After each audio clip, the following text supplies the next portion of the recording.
Hello. Hello. Welcome. Hopefully we got folks hanging out in chat. Hopefully y'all can hear us okay. I'm producing the stream, so I'm anticipating audio issues as usual.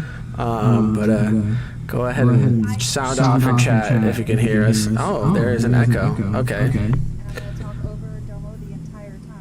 Oh, there is an echo.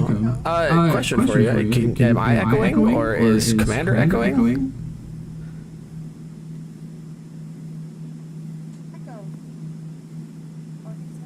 Okay. We'll be right back. Check.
All right, I think I figured it out, y'all.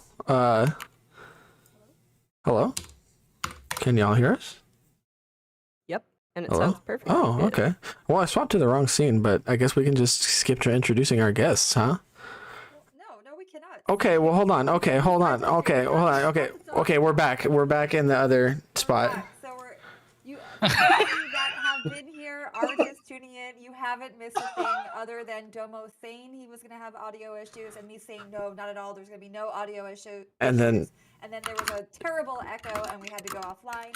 But we are now back. Hello everyone. Welcome to Talkin' Tanks. I'm Commander AF. AF is still very quiet. I'm turning her up. I'm turning her up in Discord. It's fine. Here. It's in Discord. I'm turning her down.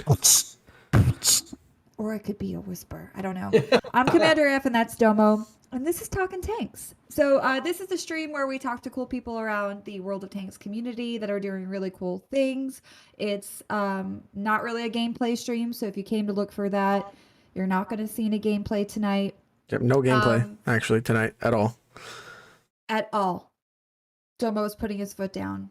no gameplay. But we do have an awesome array of guests, as you may have seen a moment ago. We'll introduce them momentarily, but before we do, I think, today we're just going to be just chatting. Is that what they call it in the stream category?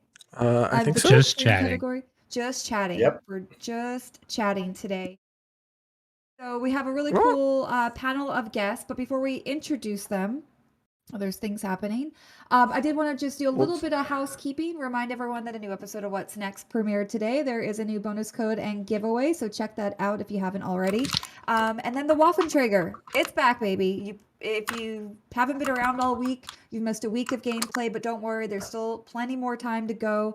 This weekend, there are going to be special live streams hosted by select community contributors. I'll put a link to an article where you can find out who is streaming and where to go, because Twitch drops will be enabled. On top of that, those CCs will be driving a special version of the Waffenträger, a golden version. It's called the Blitzträger off E220. So if you do see the golden Waffenträger or golden Blitzträger off E220, that is your chance to not only, gain fame and glory for killing or destroying a popular CC, but also your whole team will earn an engineer starter that will give you the key to the engineer's gate, where there's gold premium vehicles and the new Astron Rex premium American tier 8 medium. So you can use those to try to get some goodies, premium goodies. But really, that's all. So I'm going to put that link in chat. And Domo, do you have anything to say before our guests say hello? Maybe? Not really. I actually am gonna pop us over to the BRB screen again for 1 second, because I need to change some audio stuff for a minute. Panzer 3, we will be streaming for 2 hours. 2 hours. All right, we'll be right back, y'all.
Howdy.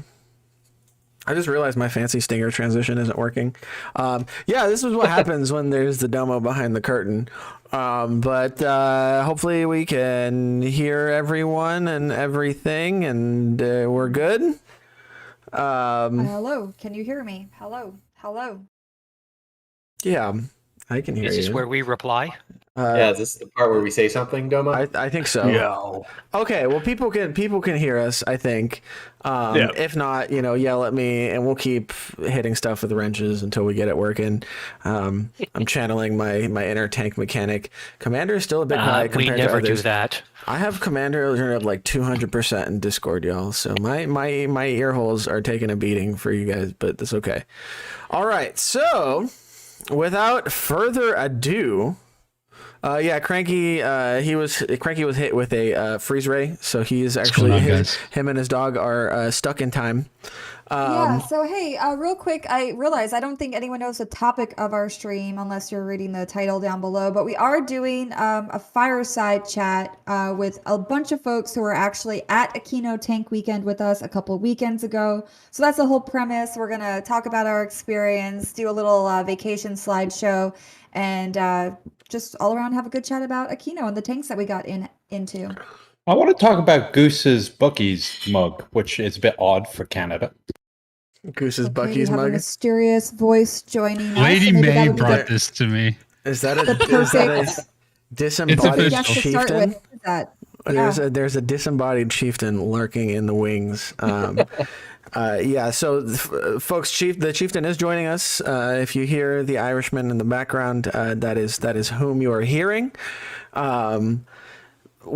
Just for timing and see, we have a nice neat little 6 windows here, so I would have had to mess up that symmetry to get his video set up.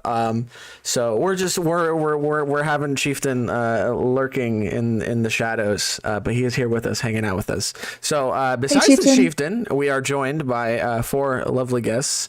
Maybe let's kind of go. I don't know if you guys have the video feed going or not, but we could start with AirG, the B-Ted, and just kind of go from the top, and then we'll introduce the bottom, I guess. Do you guys want to do that?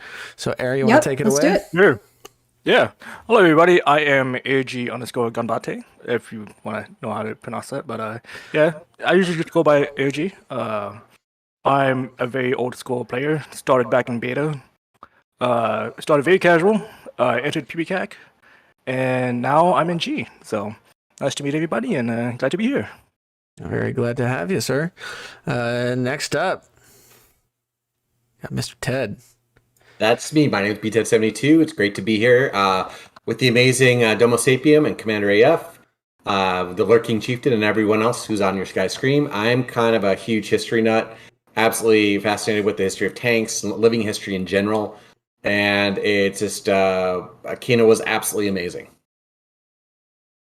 Well, we're glad to have you here as well, Ted. Thank you for joining us. Real quick, just to interrupt our procession here, Commander Tragic said she has a PM to you. So if you want to check your PMs, I don't know if that's work PM or Twitch PM, but figure it out. I believe in you. Thanks, okay, Doma. great. Next up, the community darling. Oh, really? Is this how we're starting this? That's your title. Man. That's what I listed as your title on the on your name card. Boys. Very nice. Good to see everybody. I'm Talk to Me Goose. That's my name handle, I guess, that I go by. Been streaming now for 2 years. I started playing the game back in 2012, 2011, somewhere in there. Love it. Started streaming on kind of, I wasn't sure how it would go, but I love it, and I want to thank you guys very much for the opportunity to go to Aquino. Got to experience things that I never would have otherwise. So for me, it's been phenomenal to get that opportunity. Come on. 60 I appreciate you guys. 60-year kid said, But must be importantly- phenomenal. Thanks. More importantly, though, did you ever get around to watching Heartbreak Ridge? Oh no! Thank you for the reminder. I'll do that tonight after we're done this. He this hasn't session. seen Heartbreak. These kids. He hasn't I seen love Heartbreak that. Ridge. I've seen Hamburger Hill. Like, come on now, man. I'm a millennial. I have an excuse to not see these classic films. All right, next up, we've got myself. I'm joining. I guess I'm joining us, but I'm Domosapien. Y'all know me. No introduction needed. I am actually the physical manifestation, the collective energy of every single one of the Wargaming North America staff. I'm kind of like Voltron, where I am everyone and no one at the same time. But yeah, that's me. Next up, we've got the Cranky Monkey. Cranky, you want to introduce yourself, sir? And I am an inanimate photo because I do not have. I am video challenged, so I apologize for that. But perhaps next time I will. I'll have a live feed and you can watch me dance. And that is my dog Kashi, and I am the media relations manager at the Ontario Regiment Museum up here in Oshawa. And we were very honored to have you all with us, and very happy that you were able to accept our invitations, UCCs, to come up and have a good time. It was a very special 5 days. I can't say that next year I'm going to get a very huge basket to hold you all in, and the rule will be if you do not hold on to the rope, you get no cookies. And how about for our next video challenge guest, the Chieftain? Do you want to say hello? I just see the Tank Museum guys online. He just gave the @Tank Photo Guy, which is that your Twitter handle there, Cranky? @Tank Photo Guy? What? No. Did you know? No, I missed that in the stream. He's there. probably referencing our I don't know if it's a legitimate Twitter handle or not. If it isn't, you might want to get around to it. I think Well, he's, no, To answer the earlier question, I am indeed from San Francisco. Oh, there he so is. you were correct. If you don't know who I am, surprise. Google it. Yeah, Google it. I show up enough times. I do know Commander's subtitle there saying professional tank driver. Oh And gosh, I'm I didn't write pretty that. sure one of us actually has a driver's license for a tank, and it's not her. No, Well, but with the was Chieftain's help, I will get there. There's hope for you yet, I guess. Thank you. I figured. As, you as know, long as that- she's not directing them to the park. Oh, we have a video of that a little later, huh? we do. It was pretty bad. It was a pretty bad first attempt, Chieftain. I'm going to be embarrassed for you to see the first attempt. She didn't crash anything though. I almost had the Bren gun carrier kind of side scrape the M3 Stewart there because I couldn't properly communicate. You're a little close. And you guys thought I was joking about ordering 50,000 pool noodles to put around the vehicles. Yeah, and I'm Commander AF, not a professional tank driver, but as y'all know, I'm the host of our weekly YouTube series, What's Next, and then Domosapien's co-host for Talkin Tanks, and general co-host for whatever stream pops up and I'm invited to. So here I am. We're here to talk about Aquino. It was a pretty educational event, I think, for many of us. Raise your hand or chime in if this was the first time you ever had the chance to be on or inside a tank. 100% for me. Yep. Yeah, I agreed. remember meeting Cranky at D-Day, Ohio. Like, what was this, like 2 years ago now? And complaining about the fact that I had at that time been working for World of Tanks for 4 years and had never even been on top of a tank yet. Before Aquino, it had been 6 years, and I had still not been on top of or inside of a tank. Needless to say, that streak has been broken. I went on top of and inside of many tanks. It was incredible. I didn't hit my head on anything.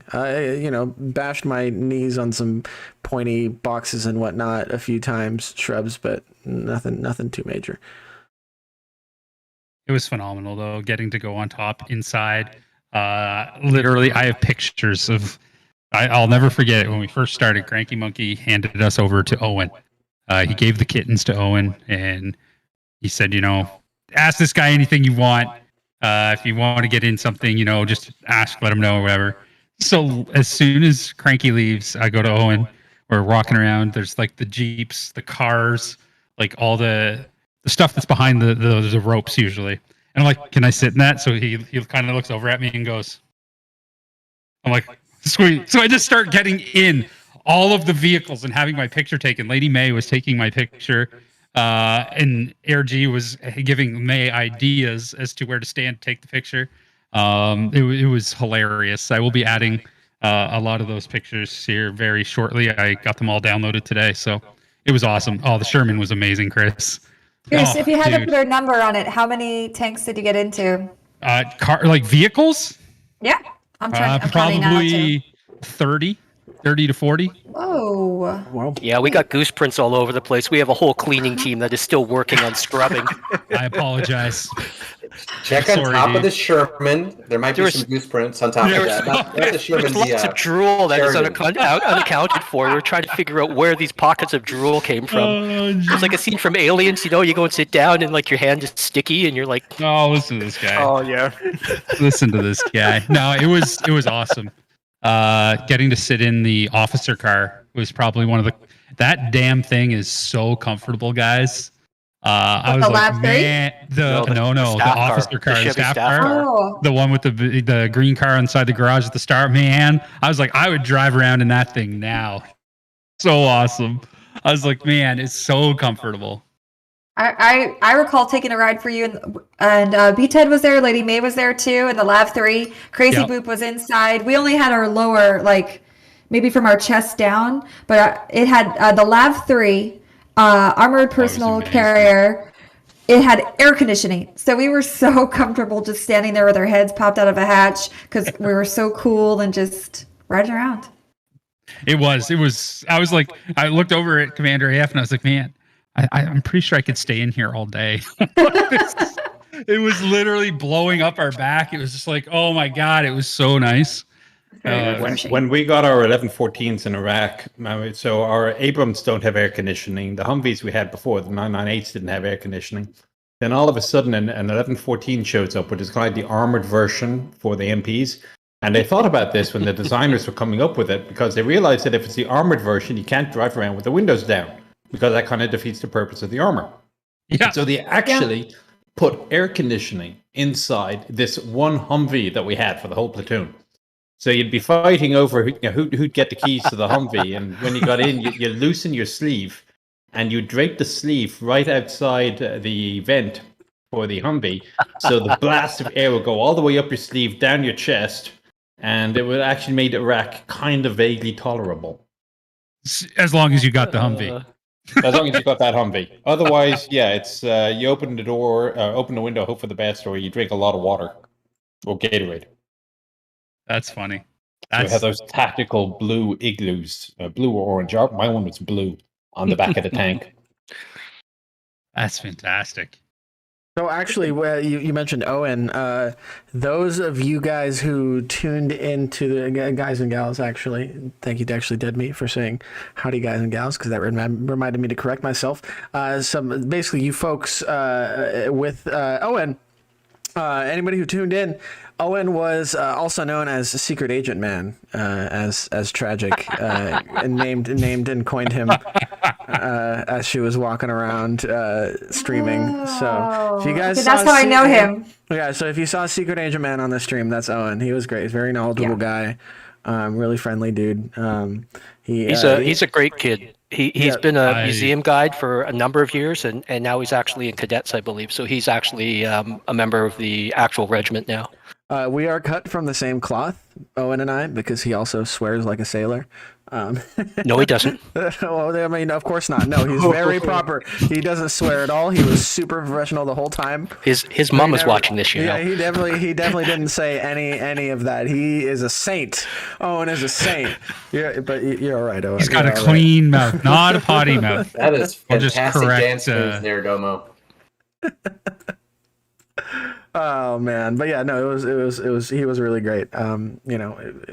He was very accommodating and welcoming. Like Goose said, he just looked at him when he asked if he can climb on stuff and basically go nuts, man.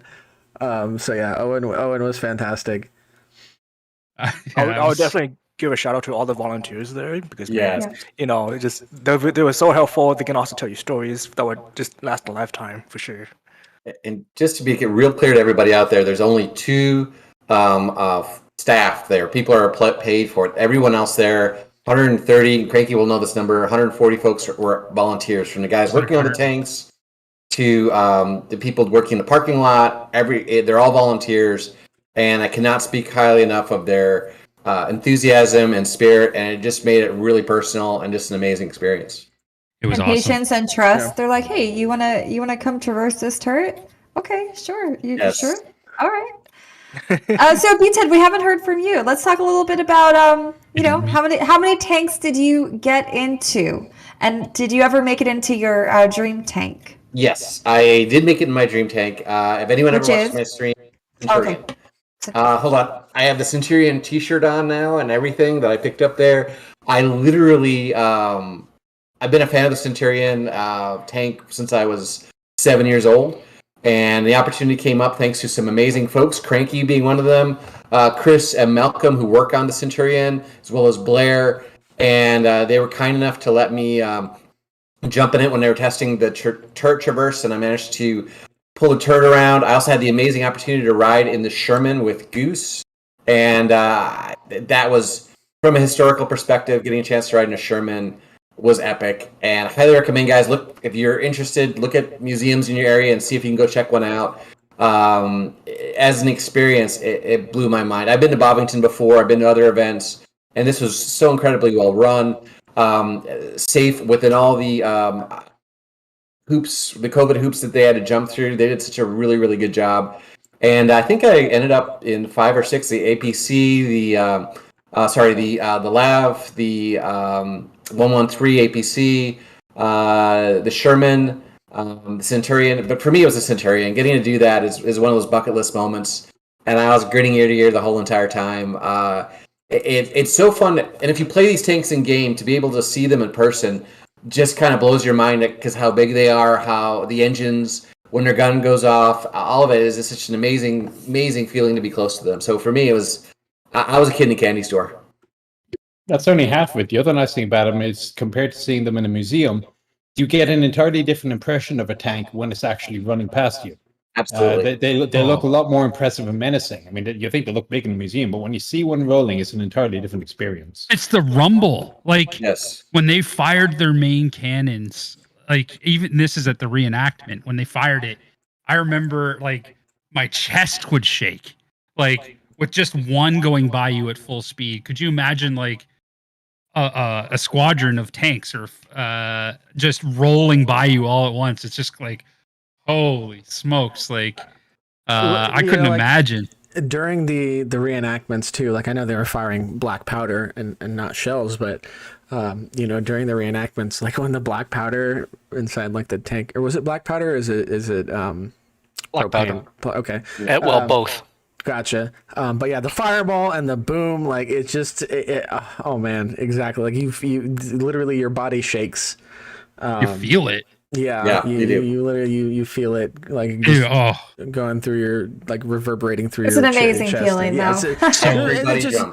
it's so hard to, like, people kept asking me, like, Domo, are you having fun? Are you having a good time? And, like, literally the whole time, I'm just like, dude, I have no words. Like, I have no words. I kept talking about how, like, I wanna try to, like, summarize, like, okay, as somebody who has been playing World of Tanks for what is it? I've been playing since 2012, so, like, going on, wait, nine years? Yeah, 9 years, almost 10. You're in, like, a third-person perspective, right? I mean, you don't really have, like, crazy bass going unless you have, like, an amazing subwoofer or whatever. And then, like, you're seeing the tanks from third person, and everything is scaled relative to your vehicle.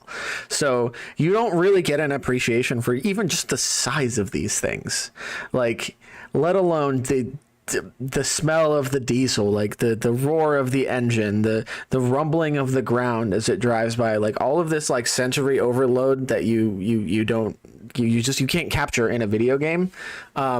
If you are a fan of World of Tanks, like, period, preferably go to the Ontario Regiment Museum. If you're a fan of tanks. If you're a fan of tanks, period, definitely, like, preferably Even go to military history. preferably go to Anything. the Ontario Regiment Museum, because their collection is absolutely incredible. But regardless, get yourself in front of some tanks, some real life tanks, preferably running tanks. It is there is no way to articulate the feeling that it evokes. Like, it is an absolutely, like, you've got to do it. You absolutely Well, the got to do Ontario it. Regiment Museum would be a particularly good site to go to, because It I would. think, Cranky, you can correct me if I'm wrong, but I believe that there you guys have 150 vehicles, but 120 of them are running. You started doing your tank Saturdays, where you're taking the tanks out in the arena, doing tank rides.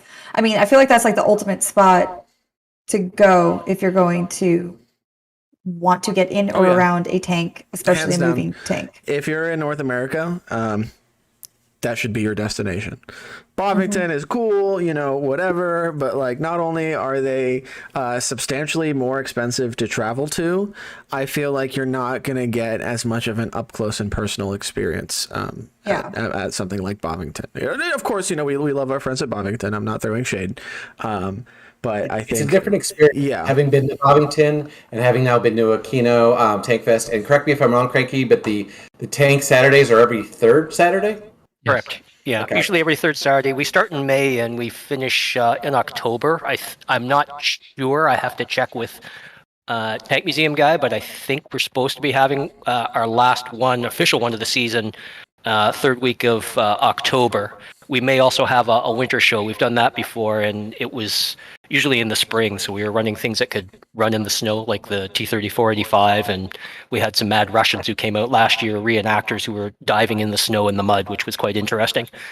Oh, wow. But yeah, the other thing is that if you do go online and you decide that you have a small window of time where you wanted to book a tank ride, we can usually accommodate you if the vehicle is available. But again, it's weather permitting. So in the dead of winter, when there's 6 feet of snow on the ground, we might not be too interested in getting a tank out for you to ride in.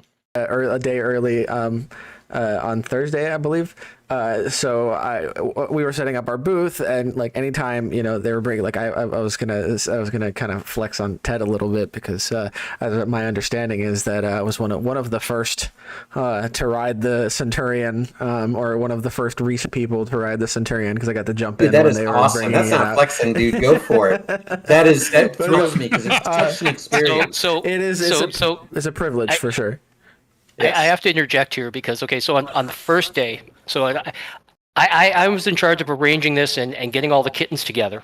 Oh, no. And so on the first day, it was like, okay, everybody be here at 9 a.m., meet at the tower. We'll go through our thing. So, of course, you know, that means 9:30, 10 o'clock to some of these people. Guilty. Not me, by the way. No. So to explain, there are two groups. There's film team, and then there was content creation team. So film team was right on it. Film team had all their stuff together. They knew where they wanted to go, and I kind of got them off and running. And then I checked on the CC group, left them with Owen, and made sure that everything was good. But before I left them, I had most of my CCs, and we had a couple of extra spots because some people had dropped out. So I said, okay, well, we'll get Domo and Crazy Boop in there. Where's Domo? Where's Crazy Boop? So they missed the bus. And they felt bad about it. And I taught them a very good lesson about punctuality, about military time and punctuality and having to keep to a schedule. We drove them out. I was nice enough to get a ride. We drove them out and stuck them in the vehicle, and they got to take their rides with the other guys, learning how to drive an M113. That was so awesome, learning to drive the M113. They met Hollywood. They met Hollywood, man. Scott McQuillan, and Scott was very good about giving them proper instruction on how to drive that vehicle. Yes. Demo, what do you have to say for yourself? I'm sorry. What do you have to say to Cranky? I'm there sorry, we go. Cranky. Good job. I didn't mean it. I'm not a punctual human. I wouldn't make it in the military. It's not entirely his fault though, because he was led astray by someone in the content creation group who will remain nameless, but may be appearing in the upper right corner of your screen. I may have stayed up late. Celebrating being finally in Canada in the presence of some folks that I didn't Starstruck. get a chance to celebrate with. Hold it. Wait a minute. Are you shading me right now? There, Frankie? No. Uh-huh. Mhm, No. I made it on time. I blamed it all. I blamed it all on Goose. Well, you're a Canadian. What? You're Canadian. You got to remember that our level of drink is a little bit higher than their level of drink. So our Kool-Aid is stronger than theirs. Ours has more sugar and less, other additives. That's what it is. It was fun. exactly. It was a good time. Speaking of Starstruck, we got Chieftain out there in the background. What tanks or what vehicles had you feeling like a kid in a candy store? Obviously, you're no stranger to being, around all these vehicles, but was there anything in particular, any vehicle in particular that had you excited? Chieftain? I think we lost the Chieftain. No, I'm here. Wife was showing me a home video. We'll get to I those from understand. Aquino soon, by the way. Man has his priorities in order. I can respect that. Yeah. Well, yeah, I mean, sorry for you, but she determines whether or not I sleep on the couch, not you guys. No, of course. That's right. No. That was not a sarcastic wife, happy comment. life. I legitimately respect that. You got your priorities in order, sir.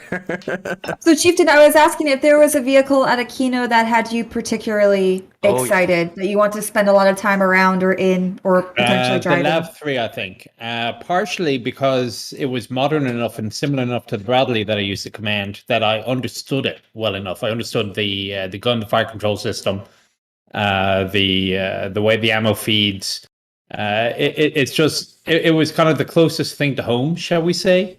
It might be the best way of putting it. And I was just genuinely stunned that such a relatively modern vehicle was in a museum collection. I mean, the thing's only entered service, 97, 98, give or take? And to see it's already going out of service and going into a museum, it's rather surprising. Then, of course, my M1A1 that I was in Iraq is also in a museum right now. So, I mean, I guess I'm just getting old. Yeah, maybe you're showing your age. Did you have the chance to actually drive the Lav 3? No. It looks like I think it was Mitch wasn't willing to let me take the risk or something. I don't know. I mean, it doesn't look hard to drive. I mean, it's a big truck. It's all it is. It looks Yeah, right? Doesn't it have like automatic I'll transmission? tell you, it looks fun to drive. That's for sure. So maybe it next did. time, maybe when there's fewer people out there and they're more willing to let me have a bit of fun. We'll see. what vehicles were you able to drive while you were there? Any? Actually, I don't think I got around to it. I was too busy doing all sorts of other things. Yeah, he was everywhere. Every time I looked around, him and Fix-It were filming something else. I Behind did your drive the back, radio I might control add. tank. I did drive the little radio control Sherman. There you go. And you were Oh great at yeah, that. those are yeah. But no, I am fairly sure that one day I will get back up to the museum and they'll let me drive something. They've been trying to get me to drive a ferret for a while. I'm kind of curious to see if I fit in it or not. So far, the only vehicle I physically cannot drive is the Universal Carrier, because I have to pull the steering wheel off to get in and then put the steering wheel back on again. And the other one was probably the AML-60, which was the vehicle in the Irish Army I was assigned to. I get into it, and my left knee is jammed hard against armor plate, and the foot is down behind the clutch pedal. And the sergeant looks at me and says, "You know, Trooper Moran, you're not a driver. Go over to the gunner's course." So I skipped the whole driver course. Okay. If you don't know what an AML-60 is, it's a tiny little 4x4 armored car by Panhard, and it's bigger than a ferret, but not by much. It's So, funny. It's go funny on, because guys. there's actually a ferret in one of the parks nearby here.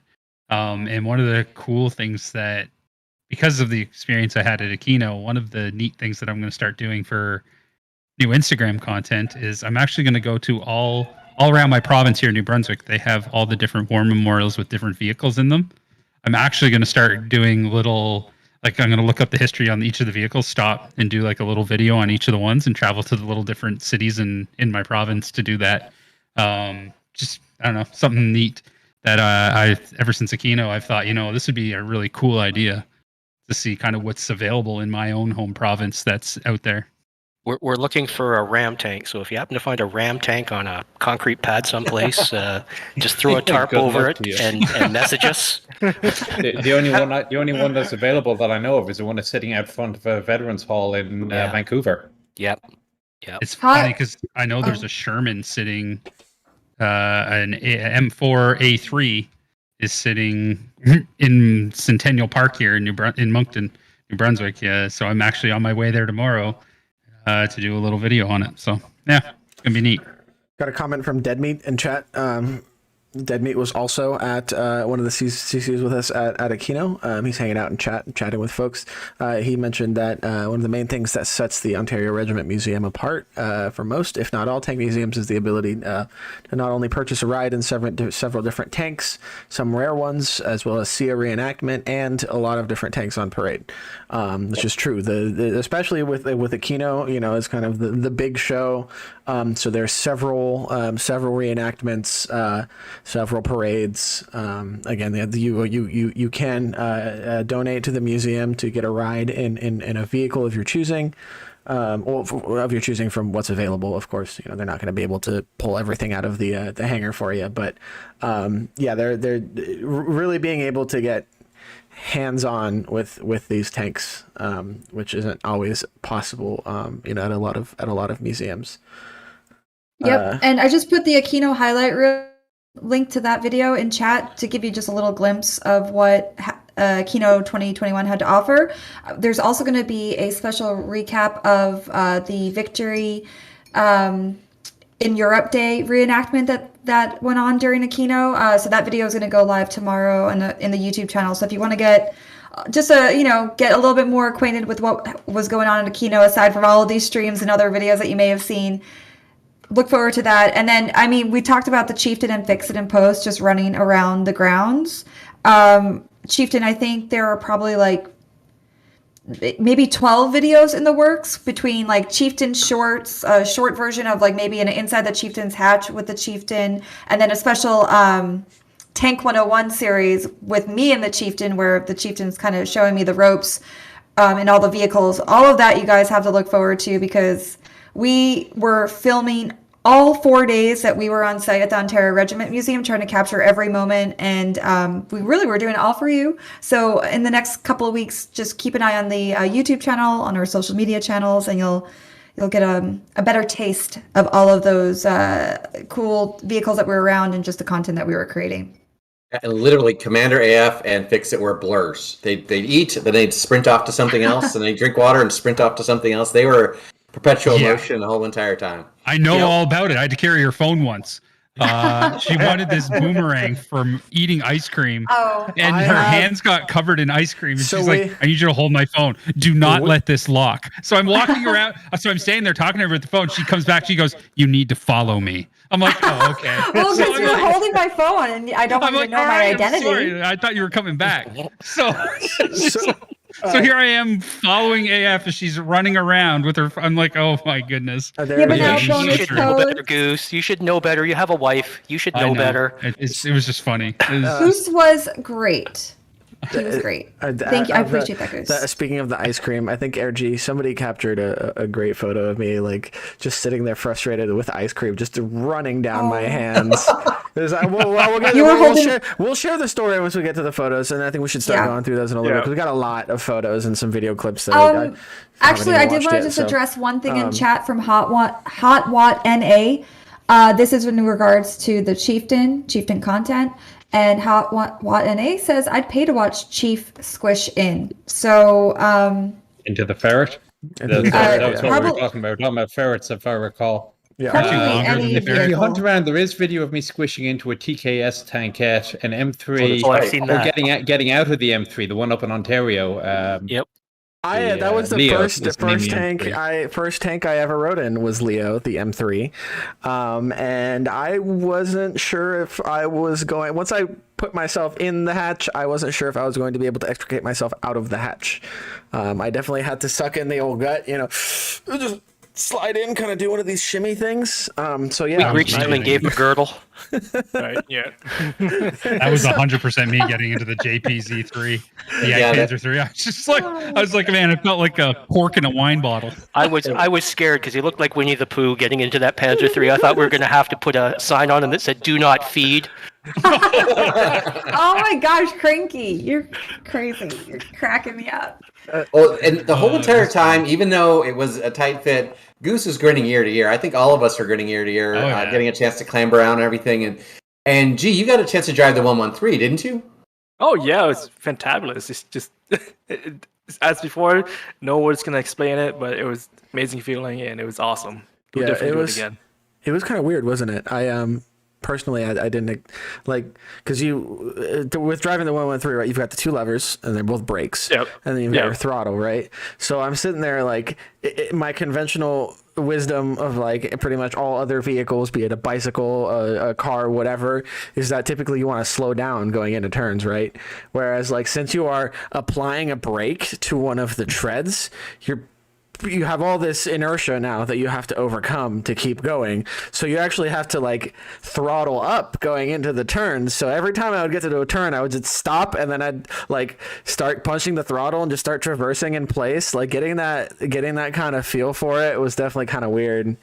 Yeah. So on that, so the Scott who was instructing us how to drive the 113, he says, keep it under 10, just for our safety for others, keep it under 10. So when you're pulling on the brake to turn and you're pushing down the throttle, and then you let go, you forgot about the throttle, and then all of a sudden you're going 25. It's like, oh my god, no. Yep. A little terrifying. so that was- Thrilling, but Indeed, a little yeah. terrifying. So Yeah, I'd take that four-wheeling. Cranky, was that like something special set up for us on Friday to get the lesson on how to drive the M113 with Scott, or is that something that just folks can come out to do at the museum on a semi-regular basis or buy tickets for? That particular situation was something that we had just set up. It was just a mini course, but you can pay to learn how to drive that particular vehicle. All the others are just rides, though. The larger vehicles are just rides. Makes sense. Yeah. I mean, even like it looks, in the photos, maybe it looks like a little bit small, but believe me, like still being behind the controls of that thing is such an intimidating experience. Yes. It has tracks, and it definitely, it makes you aware of the fact that it has tracks. Well, By the I way- felt great driving it because I had two great instructors. Not only did Scott Hollywood teach me the ropes, but I had the Chieftain teaching me every step of the way how to drive it and how to perform maintenance on it. So I was, was a lot of fun. well, also like Cranky was saying, like I showed up late, and then I was just like, oh, hey, don't worry about it. I know I was late. Like I get it. Like I missed the bus. Like it's all good. Like I'm not upset. Whatever. And then being the amazing guy that he is, Cranky was like, Domo, get over here. Get it. They're doing the lessons. Like jump in there. So I got the super condensed crash course. So I was a little bit less confident going into it, and I remember like going around the turns, like Scott said, go left, and I'm like, naturally I want to gravitate, like playing Mario Kart and everything, like I want to naturally gravitate towards the center of the track, so I'm not by the turns, but like I guess with the I don't know, the with the ground potentially being softer or muddier, I don't know, but yeah, basically he kept having to tell me go left. So there's actually like a couple of really cool shots of Cranky got of him like pointing me to the left with his arm, and then me like driving the tank. No, it's great. I think we might have him in the photo album when we go through it. He was slapping them actually. It was an instructor moment. This is left. Whack. Go left. Whack. No, Scott. Speaking of slapping, Scott didn't speaking slap of me. slapping, Domo, can we pull up that video and Lab you slapping was the awesome. tank? Sure. So here's the other thing about driving a tank is that you probably realize very quickly it's a lot easier than you might have thought. And this is something we had issues with insurance companies. So, but way back when Littlefield Collection was still a thing, and I was trying to put together a driver training program, it wasn't so much how to drive a tank. We were far more worried about whether or not the insurance company would sign off on the fact that they had been officially trained. And on a few of the other vehicles, a few of the harder ones to drive, i.e. With a manual transmission, we just wanted to make sure that the driver didn't break the tank. But the actual driving operation, if you think about it, these things were designed, especially the old World War II ones from Central Europe or Eastern Europe, where nobody had a car and nobody knew how to drive. You could pluck a peasant from the fields of Ukraine, put him behind a T-34 and send him off to fight the fascist enemies of the motherland. They're designed to be as easy as possible to drive. And the M113 is about as easy as you're going to get. Yeah. Well, gee, I spent all this time saying how it was difficult and interesting, and then you just gotta take the wind out of my sails like that. Well, at least it wasn't I a mean- T-Lab. A T-Lab's even easier to drive. Yeah. Honestly, Domo, when you said you had trouble wrapping your head around accelerating into a turn, I was like, man, this grandpa out there. No wonder there's traffic in Austin. I do. Wait, hold it 1 second. I hear something. Oh, I that's the sound of the do. burn. I do drive my WRX very conservatively. I drove the tank well. What's the point I'm of having a driving rest that if you don't drive it aggressively? Mitch. I'm a defensive driver. I don't want my insurance to go up. I'm trying to find this video clip that Commander wanted to. I actually drove the tank pretty well, Loon. So, Actually, you did do quite well in that vehicle. it was. I pictured driving it before I got into it what it would be like, and it was exactly like I had the mental image of what it would be like. So going into the turns and stuff, I kind of knew in my head how it was supposed to go. Because you got to think when you're stopping one track, the outside track is the one moving. So of course you have to accelerate a little bit because you got further to go with the outside track. Like all that, like in my head, I was picturing it before I was actually doing it. So when I got in there, it was a lot of fun. It was a lot of fun. And we got Mitch the Lav dude in chat. Yeah, I just saw he showed Yeah. up there. So Yeah. there you go. Hint, hint, let me drive next time. Exactly. You read my mind, Chief. You said if you can play Mario Kart, you can drive the Lav. So what you're saying is you're gonna help us get behind the wheel of a Lav next year, right? Okay, I got some t-shirts and some bonus codes and stuff. I'm able to sweeten the deal. We'll talk. Yeah. You know, checks in the mail, Mitch. Tank Museum guy is getting ready to slap you. Yeah. Yep. Down, boy, down. Well, actually, what would be fun to drive is probably the Universal Carrier. I can either confirm Dude, or yes, the Universal Carrier. I was gonna say the Universal Carrier should be like if the 113 is 101, then the Universal Carrier should be 102 because that thing looks so fun to drive. That's the Bren carrier. The Bren gun carrier. Man. Yes. That thing was sick. Oh my Holy, God. getting to sit in the front of that. There's a picture of me. I'm literally holding on. The Bren gun carriers like lean back. Commander AF, Domo, and Crazy are sitting Like behind this. me. We're just What's holding on. It's going over hills. He's doing like donuts in this thing. I'm like, oh my God. It was. Let's pull up the pictures, Domo. Yeah, Let's I pull was up the gonna say pictures. since we're talking about all the photos and stuff, let's go ahead Yeah. and swap Yep. over. Oh, man, and we it can was start so looking at good. stuff. So first things first, I guess we'll watch the video clip that Commander was talking about. Yeah. So let me swap over and make sure we still got audio and all that good stuff. Because I am Oh, is there audio for it? production challenged. I think so. I don't know. I muted the audio just because I was checking the clip to make sure it works. Let's see what's up. Let's pop over to our other view here and we'll get You started. should do the video. Tank Museum guy saying, small but awesome, turns on the dime, fast, don't underestimate. That thing, like, it just It spins moves, like you man. wouldn't believe. Yeah. It hauls ass 100%. Everybody was, they were like, oh, you're going on the Bren gun carrier, are you? Okay, I hope you didn't have We're a big all lunch. teasing us. Oh, you We're didn't like, have huh? a big The lunch. most produced armored vehicle in history. And I was a little concerned going into it, but I was just grinning, like I was just cheesing the whole time. And all the photos, I've got this stupid grin on my face because it's like, and it's like just like a boiled down like essence of a like tiny little tank thing. Like It was it's Commander AF ridiculous. though, dude. She was freaking out. We were walking and she's like, why? Why are they saying that? Why are they saying that? Why are Like, they what's making going fun on? Like, is there something wrong with it? Like, should we not be doing this? Yeah, everyone was. I was like, "Are we walking to our deaths right It now?" was a little shaky, but Steve. First of all, Steve was a character. I loved him. He was great.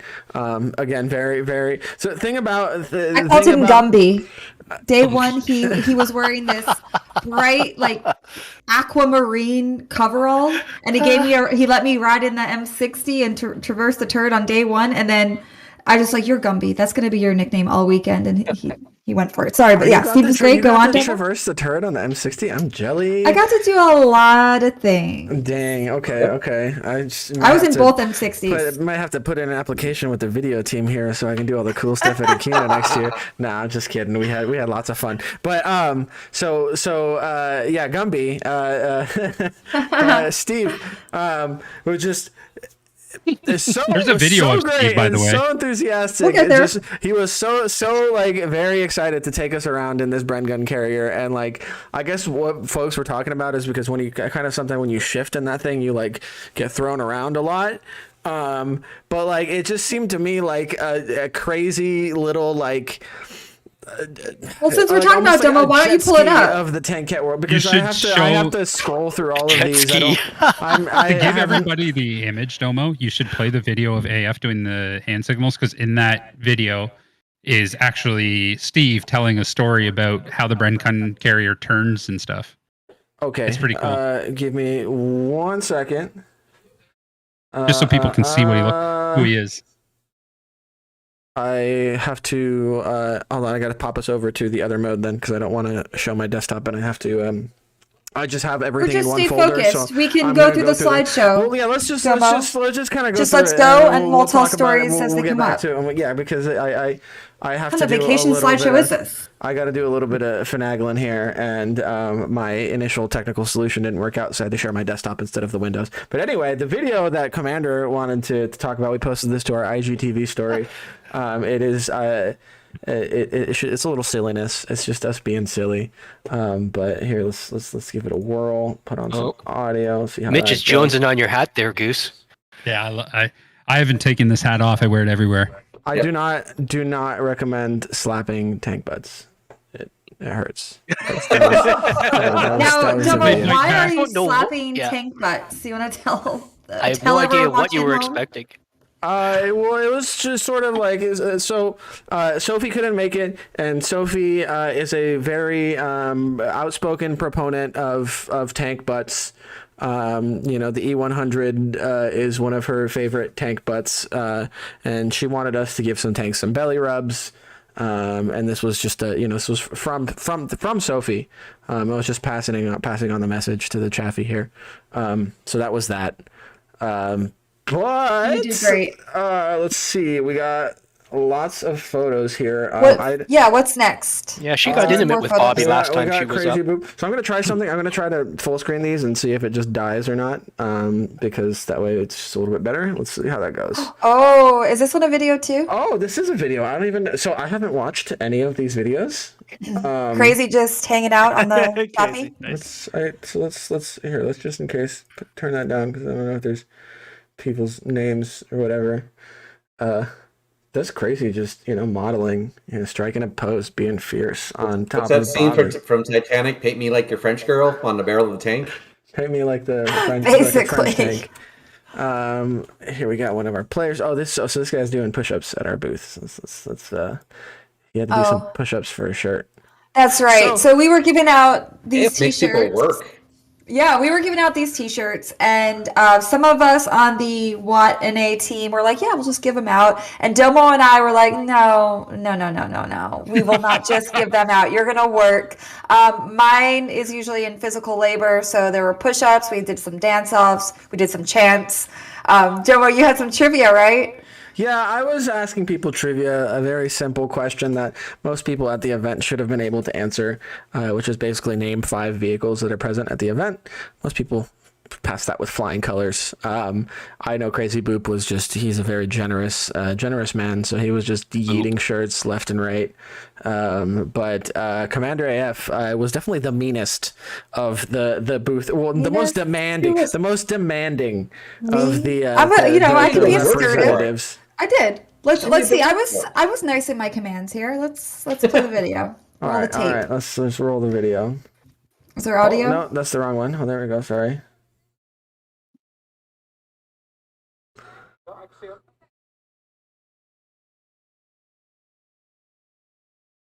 Calling his arms little. You're so mean.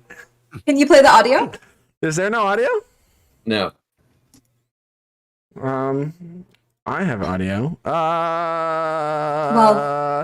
Okay. Oh, he's doing a good job with those push-ups. If Domo says he has 3 more push-ups than Mom and I say, then yeah, Domo's right. Okay, you've got 5 push-ups. Good job. I would like to fix That's basically how it went. I would like to fix the audio. So let's switch it back over to the other screen for just a second, and I'm gonna see if I can finagle this. I just don't want to have desktop stuff popping up. I like the commentary better. I thought that was more fun. Yep. That's basically how it went. And he was a great sport. Actually, he didn't end up getting a t-shirt because he already had one by the time I got there, but he did get one of those M54 Renegade bonus code cards that we all had, the coveted ones. He had said to me he steals the codes for my What's Next episodes. I'm like, steals them? I'm like, I put them in the episode so you can, get them. And then he admitted that he kind of skips around, and I'm like, okay, well, I was going to give you a bonus code card for free, but now I'm going to make you work for it. So... to make up for all the stealing he does. But he was a good sport, and I think he got like 13 push-ups done. Next than I time, could do. next time we'll make you send them on garbage runs. So you'll have to go with one of the other volunteers and pick up all the garbage from around the place. Oh, Gosh, geez. that's a good idea. Let's see if we got audio. Can you guys hear it now? I'm on 8, but I mean, It's not running, so no, we can't hear it. Is it not running? Nope. Seeing it now. No sound. We're on a delay. I heard it when I unmuted Twitch. Oh, okay. Yeah, well, that's right. You need sound from Twitch and not from Discord. So that's why you guys in Discord can't hear it. But as long as Twitch can hear it, they're the important ones. No, I'm just kidding. Okay, it's working. You're not wrong. It's working. Okay, right. We're gonna keep it They're rolling. the viewers. Without them, we are just 6 people sitting here chatting to each other. All right, let's keep it going. 11. Well, something. You guys are the important ones. I can chat. Hey, Absolutely. It was like 10 to 12. I think 13. That's awesome. 7,500 gold. Yep. Thank you very much. No problem. Yeah, likewise. So yeah, that was our brave push-upper. There were more push-uppers as well. Those are not push-up. Listen, all right. Look at his shorts. Look at it. That was not a clean floor. All right, it's a hanger. All right, He's doing work. Yeah, he went above and beyond to get that M54 Renegade code, so he deserved it. Here we've got the Chieftain and Commander. We're going to start rolling through some of these selfies. Here we got Cranky and Commander from dinner. I have another here. That one my of goodness, it's just hold on. There it is. So this one is great. No, my arrow key. My arrow We're getting key a got little stuck. delay because we're watching the stream, I think, for the pictures. Unless we should be watching Gotcha. Oh, somewhere hey, else. you know what? I can potentially fix that. Give me 1 second. Okay. And so I would like to talk about some of the pictures as we see them. Yeah, go for it. So Okay, I will share. You guys should be able to see them on my screen share on Discord now. Okay. Okay. Oh, yeah, that works. So this is funny. I was joking about this because the stitching on the panoramic shot had a little fun there. So Fix It in Post's face is a little bit long there. Poor Nick. He looks like the bad guys from Super Mario Bros. 2, where that you're in the desert level and there's like the mask that's like a half a happy face and half a sad face, and they fly around and they try to get you in the desert levels. And then Q-Man over here, he looks like he's channeling some sort of secret dumpling grabbing technique, because his hands are in like a million places at once. He's like doing One Punch Man's 1 million consecutive normal punches. Yeah. So you can't see, but Dead Meat is sitting behind B-Ted's head, basically. And Dead Meat, are you still there? Doesn't know how to use chopsticks. And I was so fortunate to be able to sit next to Dead Meat because we had great conversation, but I was a little unfortunate in that I played his mother for the evening. You was feeding him. I was literally putting food on his plate, and he'd be like, "Oh, could you give me one of those? Oh, could you give me another dumpling? Oh, I would love one of those." There he is. Hi, Dead Meat. So he was like my son for the evening. I was like, "Here you go. Do you need me to cut that up for you?" So we went to for context. Someone shut up, Demo. Do you need me to shut up? I can shut up. That's fine. But what I was gonna say is this is Ding Tai Fung in Scarborough, which is a Shanghainese, right? I don't know if I'm pronouncing that correctly. Yep. Please excuse the gringo butchering. Go on, Domo. Keep going. Butchering words. Anyway, so this is a Shanghainese restaurant. Like I guess they're a world famous chain actually. Because the first time I went to Ding Tai Fung was in Pasadena in like 2011. And then when I heard where we were going the first time, because the first night I went with Tragic and Cranky, and when I heard where we're going, I was ecstatic. I could not shut up about how excited I was for these dumplings, and we loved it so much that we went back for the Team dinner at the end there. The team dinner at the end. Yeah. And Tragic was our guide. They just so excited to be able to teach us how to eat soup dumplings and order properly. And it was for the Mid-Autumn Festival was going on. So Cranky, you got a box of moon cakes for Tragic. We all got a taste. It was fun. Anyone else have anything to say about our team dinner? It was awesome. To like oolong tea. Oh yeah, Oolong I tea, would also yes. like to give out huge shout outs for Tragic for setting it all up. Ordering, and it was great, fantastic. The whole don't pour your own tea business was a bit annoying. It was kind of like I poured my own tea, and then myself and Beta just okay. Well, we already poured our own tea. Here, swap. It was Tragic. the best solution ever. It was so funny. You just see Chieftain grab B-Ted's glass of tea, and he's like, "Here's mine." He said, "There, we poured each other's tea." I looked over and was like, I was just laughing because I was sitting next to B-Ted. It was good. It was really funny. Simple solution. So thank you very much, Chieftain. Yeah, it was funny. So we're gonna kind of rapid fire through some of these photos, just because I have a ton, and then I also Y'all missing great Greek food though. Downtown Toronto, Danforth. If you're ever visiting Toronto, go to the Danforth. Find one of the Greek restaurants in Greektown. Greektown. Good to know. Good to know. Cranky was 10 saying blocks. we need to just come back and take a week of extra time so we can just go on the full tour and eat all the good food in the Toronto area. So here we've got Dead Meat, Goose, and Air G. For now, the M60, I believe. No, this isn't an M60. The M60. Yep, M60 Yes, it is. A3. That's an M60. Was there more than one? Because I could have sworn the M60 Yes, was there was. beige colored. Okay, gotcha. There was two of them. Yeah, we have two. Gotcha. Grumpy and this green one. Gotcha. It looks like some M113s. We got Ted with I believe that's Miha, right?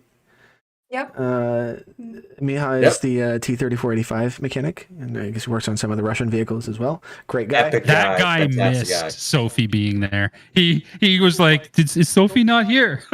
He came and looked for Sophie. It was pretty funny. There was more than one person asking about Sophie, that's for sure. Yep. There's a great shot of For Goose. sure. Yeah, Goose in his hat on top of the Sheridan. Here we go.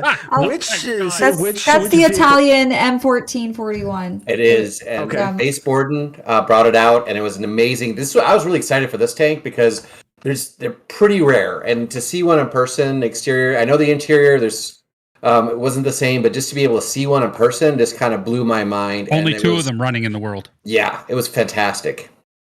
Looking inside it, I think I was with Crazy Boop. I'm like, is this what it's supposed to look like? Because inside, they're in the process of finishing the restoration, I believe. They haven't even started, mate.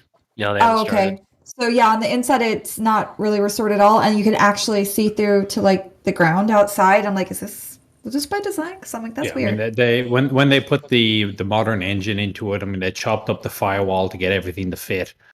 So there's no firewall to the engine compartment anymore. I mean, they have in Borden an M1340, which is more intact inside. Yeah. That they can use it as a reference to try and get this thing back up to scratch. But they don't know where the engine is either. I mean, frankly, they lost the tank for about 15 years. It was sitting in a different base. They forgot they owned it. And they only just discovered it and reclaimed it. So a little bit like the T-28 Super Heavy that went missing for 27 years. I mean, if you knew where it was, you knew where it was. It was in Fort Belvoir, but just the establishment forgot it existed. Do you know how they tank. figured it out? Like how they were like, oh yeah, that's our tank. I think they were doing. Tell me if I'm wrong, Cranky, but I think they were just doing an inventory of all museum pieces in the Canadian system. And I know the guys in Fort Benning, the Americans, do the same thing. And it's not just in the US. They will look on American bases overseas and see what monument tanks are sitting on those bases. And they found some interesting old vehicles. Like they found Cobra King sitting in Germany, which they brought back. And they were able to positively identify that was actually Cobra King, the first tank to enter Bastogne. Outside of the ones that were already there, because people always forget that there were tanks and tank destroyers in Bastogne. It wasn't just the 101st, although the 101st would have you forget that. So both the Americans and the Canadians were going around doing assessments. What tanks do we have where, and should they be where they are? That's crazy. Incredible. There's the amazing Centurion right there. in all its glory during the opening ceremony. So- and that's Al Duffy up there. I called him the owner, president of the museum. Not the owner, president. Yeah. Looking at Scotty Dog's comment there about rivets in the first few years, yes, this is very true. It was, but the thing about the M1442, the number 42 is in the clue. This you had to hand it to the Italians. They had some serious testicular fortitude to go up against Grants and Shermans. Yeah. In an M14 with a little 47mm gun and rivets. Yeah. I mean, people will poo-poo the Italian fighting force. But some of them were just as competent and capable as anybody else. They were just let down a lot by their equipment and their superiors. Interesting. Yeah, I wish we had like a side by side of the M4 and the M14. Oh. Yeah, one is twice the height, twice the size of the other. An M4 is 30 odd tons, and an M14, as per the name, is 14 tons. Actually, came out to 15, but yeah. Oh. T-3045. Nice rumble there. So I want to actually take a second to just pause for a minute. Because we were sharing links in chat earlier, I want to share a link in chat as well. I think this is a good point for an intermission. The intermission being for a project that the Ontario Regiment Museum is working on in partnership with Wounded Warriors Canada. It's called Project Uplift, and basically it is a charity initiative to retrofit or outfit some of the vehicles at the museum with wheelchair and handicap accessible. I guess the word I'm looking for, basically to provide a mechanism that would allow for folks who are disabled or in wheelchairs to be able to enter vehicles, because a lot of these like Ted and Energy were saying is they could be kind of difficult to get into, and there are veterans who maybe might have served in some of these vehicles who might not have a chance to be able to get back into one of these, or just folks who are disabled and don't or impaired and don't have the ability to of just with their own strength get into these tanks. So the idea behind Project Uplift is it's a partnership with Wounded Warriors Canada, the Ability Center, and the Ontario Tech University Faculty of Engineering and Applied Sciences students. So they're partnering with the engineering students to create essentially a system that would allow folks who are disabled or in wheelchairs to get inside of these tanks. It is an awesome initiative. I'm dropping a link there in chat. Please check it out. Feel free to donate. Everything is very much appreciated, and it will go towards a very good cause. So I wanted to make sure I share a link to that. Domo, real quick, guys, I have an LAV model right here. I was able to pick this up during the Aquino event. And one of the cool things is not only are they going to make it accessible in the back, they're creating lifts. So you see these two hatches in the back? That's where I was able to ride here. And Lady May was here. And they're going to create lifts that will allow people so they can have their upper torso when the vehicle's tearing around the track. And that is just awesome. Anyone with an ability issue, anyone hopefully will be able, they're going to make it a lot easier to access the vehicles and really enjoy the experience. Because we talk about enjoying the experiences, and to be able to make it, and Mitch, who's in here, he brought up a story, and he was the one who was kind of taking point on this, how he saw a young man a few years back whose brother was able to get in and out of the M113, but because this young gentleman was in a wheelchair, he wasn't able to. And it spurred and motivated Mitch to really get this project going. And it's an amazing project, guys. If you know anyone who has ability issues and you know their heart and how they want to get it, and especially if they love tanks, this really blew me away, because they're going to be modifying their vehicles. They're going to be turning the back portion here into a ramp on this, and they're going to do kind of extend the ramp on the M113, I imagine. I don't know the details of it. And then putting lifts in it. I mean, I highly recommend supporting this, guys. And it's an amazing museum that would not only think to do this, but spearhead this as well. Yeah, very, very, very, very much a cause worth donating to if you have the means and are so inclined. Again, it would it would go towards creating some very special experiences for some folks who very much deserve them.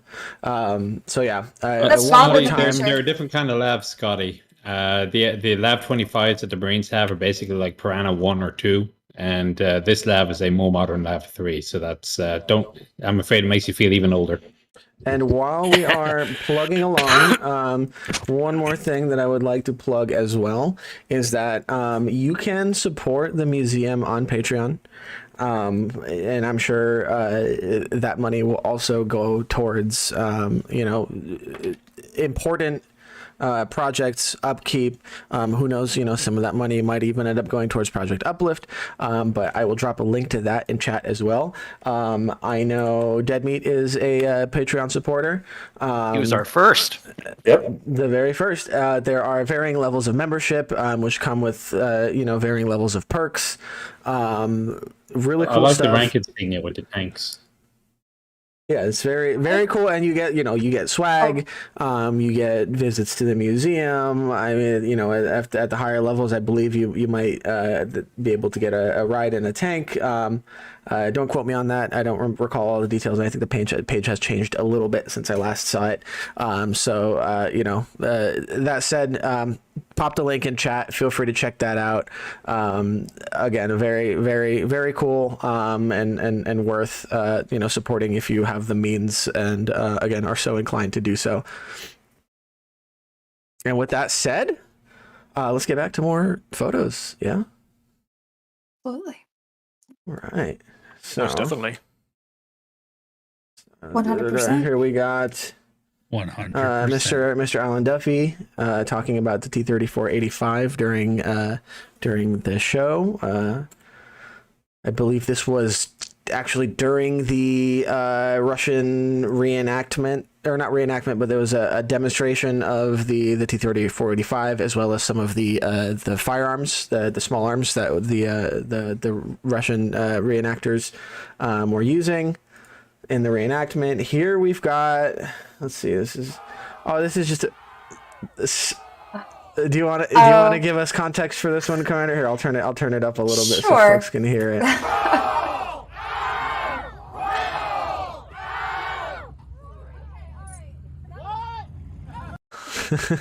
So each day we did a World of Tanks and a meet and greet. You could come and meet with all of us from the World of Tanks team, as well as the CCs that we had. We were in this picture. Oh, we're not showing this picture, or are we showing this picture? There it is. Okay. The picture because the video was grainy. No, I couldn't keep up with what was delayed and what wasn't. So here's the next one. No, we're gonna stay right here. But it's gonna lead into this. It only gets hard. Move on. So what you saw before was our point of view from the top of the Chaffee here. We got folks together and we were throwing out t-shirts to the side that chanted World of Tanks the loudest. So like I said, I make you work. If you want some free swag, you're going to do a little bit of work. So we got the whole crowd excited. They were chanting World of Tanks or whatever it is we had them chant. We had them yelling roll out. So one that side Chaffee was yelling roll and the other side was yelling out, which is our roll out, let's battle. Slogan for World of Tanks is roll out. For those of y'all who don't know. Yeah, for those of you Goose that is don't hiding. know. And there was also a really cool thing that the Ontario Regiment put together. They rigged out this M24 Chaffee affectionately called the Bobby. So sometimes we refer to as Bobby or the Chaffee, with some PVC piping so that it could shoot out t-shirts. So it literally was a t-shirt launcher. That's what the Chaffee was during Aquino Tank Weekend. And then we have some lovely launchers assisting in this process. At the top there, I don't know if Lady May is still in chat. We've got Lady May in her unicorn onesie. And then Goose. Goose, can you help me understand what you're doing there in a chicken suit? It's exactly what you see. Can we zoom in? Can we get a little closer? We're good. It's all fine. Well, Goose, it will go off the screen if you talk a little bit more about what you were doing here. What were you doing? Shooting t-shirts out of the Chaffee in the chicken suit because on one of my streams, I basically have a channel point redemption for 175,000 channel points to wear the chicken onesie. Well, someone redeemed it and it was an incredibly hot night. So they gave me an ultimatum that if at Aquino I wore the chicken suit and Cranky Monkey happened to be in the stream that night, he said he'd make it happen, and I could shoot t-shirts out of the Chaffee in the chicken suit. I could take it off that night. So I said I would do that. And lo and behold, here we are. The things you do for your stream, it's admirable. And you looked great. Now, what happened to the suit, Goose? Where is it? It's gone. So I can't believe you. Oh, here we go. So the suit is no longer in my possession at the moment. The suit got a rip in the back of it. And so Dead Meat, myself, Beathead, and AirG all stayed at an Airbnb. Well, Beathead, AirG, and Dead Meat left before me. And I cleaned up the house and everything, but the only thing I didn't clean up is I left the chicken suit. There was a fire extinguisher hanging on the wall in the kitchen, right when you first. So I left it hanging on that fire extinguisher when we left. So the first thing that those people are going to walk into when they walked into the Airbnb was a chicken suit sitting on the fire extinguisher. You mean to tell me they're going to find a chicken suit with a rip down the back? Yeah, you got it. Okay. All right. Well, that's a great story. This is this was the player gathering. We had Crazy Boop and Commander up on top of Bobby, hyping up the crowd, throwing shirts. So Commander was making them do all kinds of stuff, and then Crazy Boop was hanging out in the background, ignoring everything she was saying, and then just yeeting shirts. Just throwing into the crowd. shirts. Yeah. He was. Yeah. Well, no, Crazy was making sure a lot of kids got shirts as well. He saw because sometimes kids can't always jump up and reach them, and some people were very aggressive. So Crazy was doing a good job with that. And the next picture is actually of some of the people that volunteered there who are working back by the canteen area. Oh, and I wanted to make sure we got a picture of them because they were working. It was pretty warm, and they were working really hard. And it takes so many people to make this happen, guys, and not everyone gets to be in front of the camera. And these are three of the amazing folks that volunteered there. Yeah, so it's worth mentioning that here we got more of the amazing volunteers. The gift shop. It is worth mentioning. I think that I don't know if everybody said it's just a Canadian thing. Like even the folks that I was talking to about this, like, oh well, you're in Canada, eh? But the level of kindness and just like how welcoming and interested everyone was in us being there, like, typically I can imagine when your bosses or whatever, leadership is like, hey, there's going to be these corporate sponsors here, and you got to make sure they're, they have a good time or whatever. Like, whatever. But like literally every single person that I talked to, who was a volunteer at the museum, was genuinely like interested and excited to talk to me. Every single person took at least a few minutes out of their day to share a story with me or just chat with me for a few minutes, see how I was doing. There wasn't a single person that entire place that made me feel like I didn't belong or I wasn't welcome. Like, there were several times where I was going behind like, caution tape or through like authorized access only stuff, and I was like, I got my reflective vest and my badge. Hopefully nobody yells at me or whatever. Like, I didn't get any weird looks. Like, everybody was just like, oh, hey, how you doing? Like, everybody was not to say that you should just go in, behind on authorized access only areas. Of course, if you do that, you're going to get in trouble, and you might get banned from the museum. So don't do that. Yeah, but to what I'm to that point is that like everybody made us feel so welcome and so included, and they were so kind. And God, yeah, I learned like everybody's names, and I forgot everybody's names. Cranky, can you remind me the lady on the left in the tank girl shirt? Can you remember what her name was? That's Marie. Marie was so kind. She gives the best hugs. Marie gives amazing hugs. Shout out Marie. Those hugs were incredible. Marie, thank you for bringing your dog, Canis. Even better than mine? I feel bad. Oh, Chieftain. Yeah, and honestly, like Doma, you pointed out, we're corporate sponsors, or like, all of us here talking about Aquino right now, we had VIP access. We had special access. We were there the day before, multiple days before. So they got to know us a little bit more. But I can tell you that I talked to a couple of people that were in attendance, and they were just having the greatest time. They spoke so highly of the volunteers there. They're like, everyone's like, just so accommodating and patient with them and willing to answer their questions. So I think it goes beyond how they treated us and the care that they gave us. But I think, if you have never been to Aquino or to the museum, you would experience the same, I guess, rollout of the red carpet, because I saw them interacting with people, and like I said, I talked to people that had interactions, and they just were like, "This is amazing! I can't believe I haven't been here before." Yeah. It's true. There we go. Couple more secret agents. That's Mitch. Hi, Mitch. And Mitch, looking good. real quick, Domo, can I ask you to go back a couple of shots? Can I ask you to go back? Funny. One more? Okay. One more. There we go. Next. That's Malcolm. Malcolm's an amazing guy. He works on a lot of the tanks out there, and that's Cranky right there with him. And he and Chris, who is the driver, Chris is the next picture, are two of the guys that made it possible for me to ride in the Centurion. So kind, so much passion, and these are just some of the volunteers there. And it's if you had a question, they would answer it. They appreciated your passion back. Same with Mihai, all these other amazing folks, be it from the T-shirts to the parking group. The passion that all the volunteers have to try to make the best experience for everyone there just kind of shone through in a way that just, it made you feel like part of the family, which is, I think, the best thing you can say. So, sorry, Domo, I didn't mean to jump in. And then these shots of Mitch was pretty epic, too. And that's a good way to put it. They did seem like a big family because after each day, they had this place called the 420 Wing. We may have pictures of it, I'm not sure. But there'd be a big gathering. That's where everyone would go to get, a couple of drinks, maybe get a barbecue, and just kind of, they just had spent the whole day hanging out with each other. And then afterwards, they're going to hang out with each other a little bit more.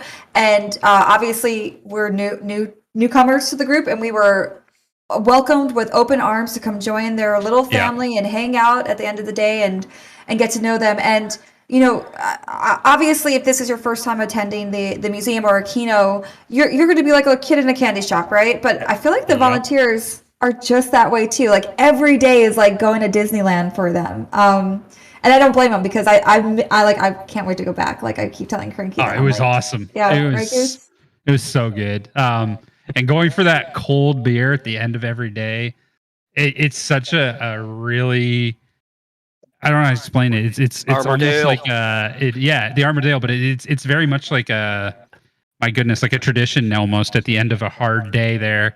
Everybody kind of sits there, and nobody cares who's sitting at whose table.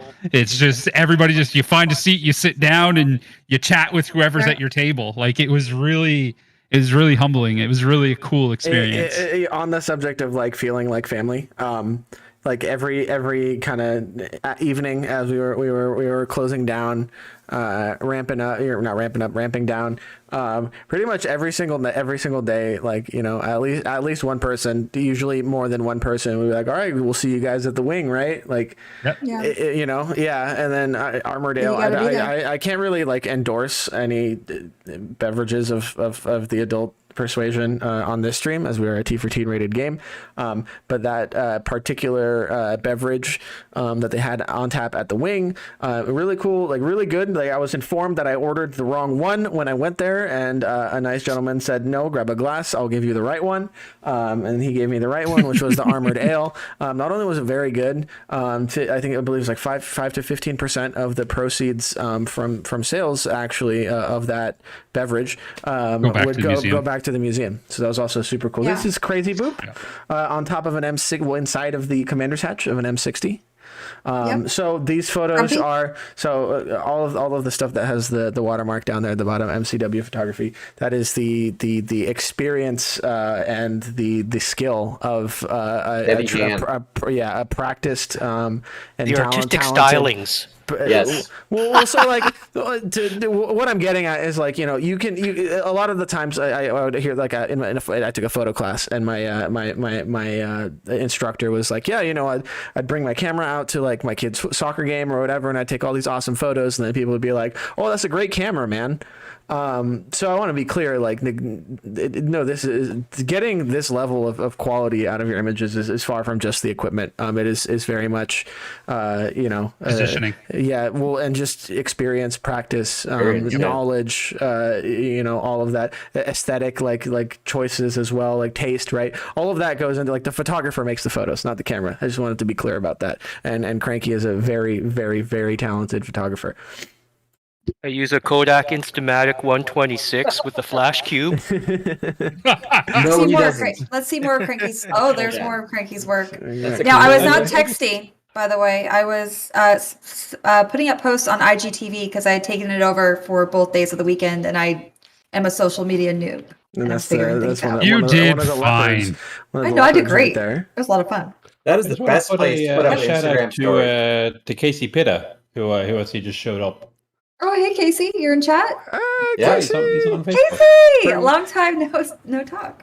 Bring back the Let's He Battle said- he Tour. said bring back Let's Battle Tour. Casey, if from my like that. experience supporting the aftermath of the Let's Battle Tour in customer service, I'm not sure if I want to undertake something quite that ambitious. Casey, I had lots were of fun epic. during the Let's Battle Tour, I'll tell you that much. And hey Q Man, welcome to chat. We see you just showed up. Hey, what's up, Q Man? Welcome. All right, let's see more.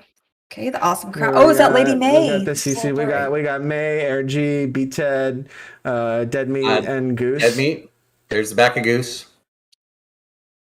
Yeah. More. Murderers Row all lined Yeah, up. The we got the Hetzer in We got action. some amazing places. They kind of put us in the front here. They gave us access. And we were It was treated, awesome. it was an amazing amount of access we were given. And they were very careful to make sure none of us allowed ourselves to get squished. So thank you, Cranky. There was Good a job. gentleman. He wore the vest, and his name was Zero. He damn well made sure we did not get anywhere near the track. Oh yeah, definitely. Oh man, He kept us safe. yeah, oh, We yeah. got the Crazy Zero. Boop and the 60. M60. We got Tragic and the Sherman. That's the Bart. I Had a lot of fun in the Bart with Chieftain. Tragic was wearing her human suit, just not to scare any Yep. children. So that's why you know she looks a little strange there, but that's Tragic in her human suit. Yeah, So what's really Commander. cool with that's me. Tragic. I don't know if did anyone in chat catch her streams over the weekend, because she had this portable rig up and she was just going around with a camera and a backpack full of batteries and Wi-Fi hotspots, and she was just going to everything. And that was all for you. So I hope that some of you here in chat had the chance to tune into her stream, because Go check out the She, VODs, guys, while they're still up. They're great. yep. Correction from Tank Museum guy. Call sign 0. That was his call sign, not his name. Yeah, all sign 0. We Yeah, got Commander He's awesome. and the Leopard. Here we got During the opening ceremony. Tragic again in the Sherman and Bart. Commander and the Oh, more, Leopard. so much. Oh, wow, we got this is amazing some picture. Oh veterans yeah, in yeah. attendance. These are yeah. Was that Don West? And I don't know the name to the right. Correct me if I'm wrong, Cranky. And I do not remember the gentleman's name to the left. On white. Don White White, is the thank you. gentleman on the right, and I'm trying to remember the other gentleman. He's 100 years old, and he was originally a Sherman tanker in World War II. He was, I think, Tank Museum guy could probably fill you in better, but he was a crewman in a Sherman when they went up through the Italian campaign. And Actually, I love talking with older veterans. And here's the thing, guy. Every time I went to try to find one of these Ed gentlemen, Stafford, there At it is. Stafford, yeah.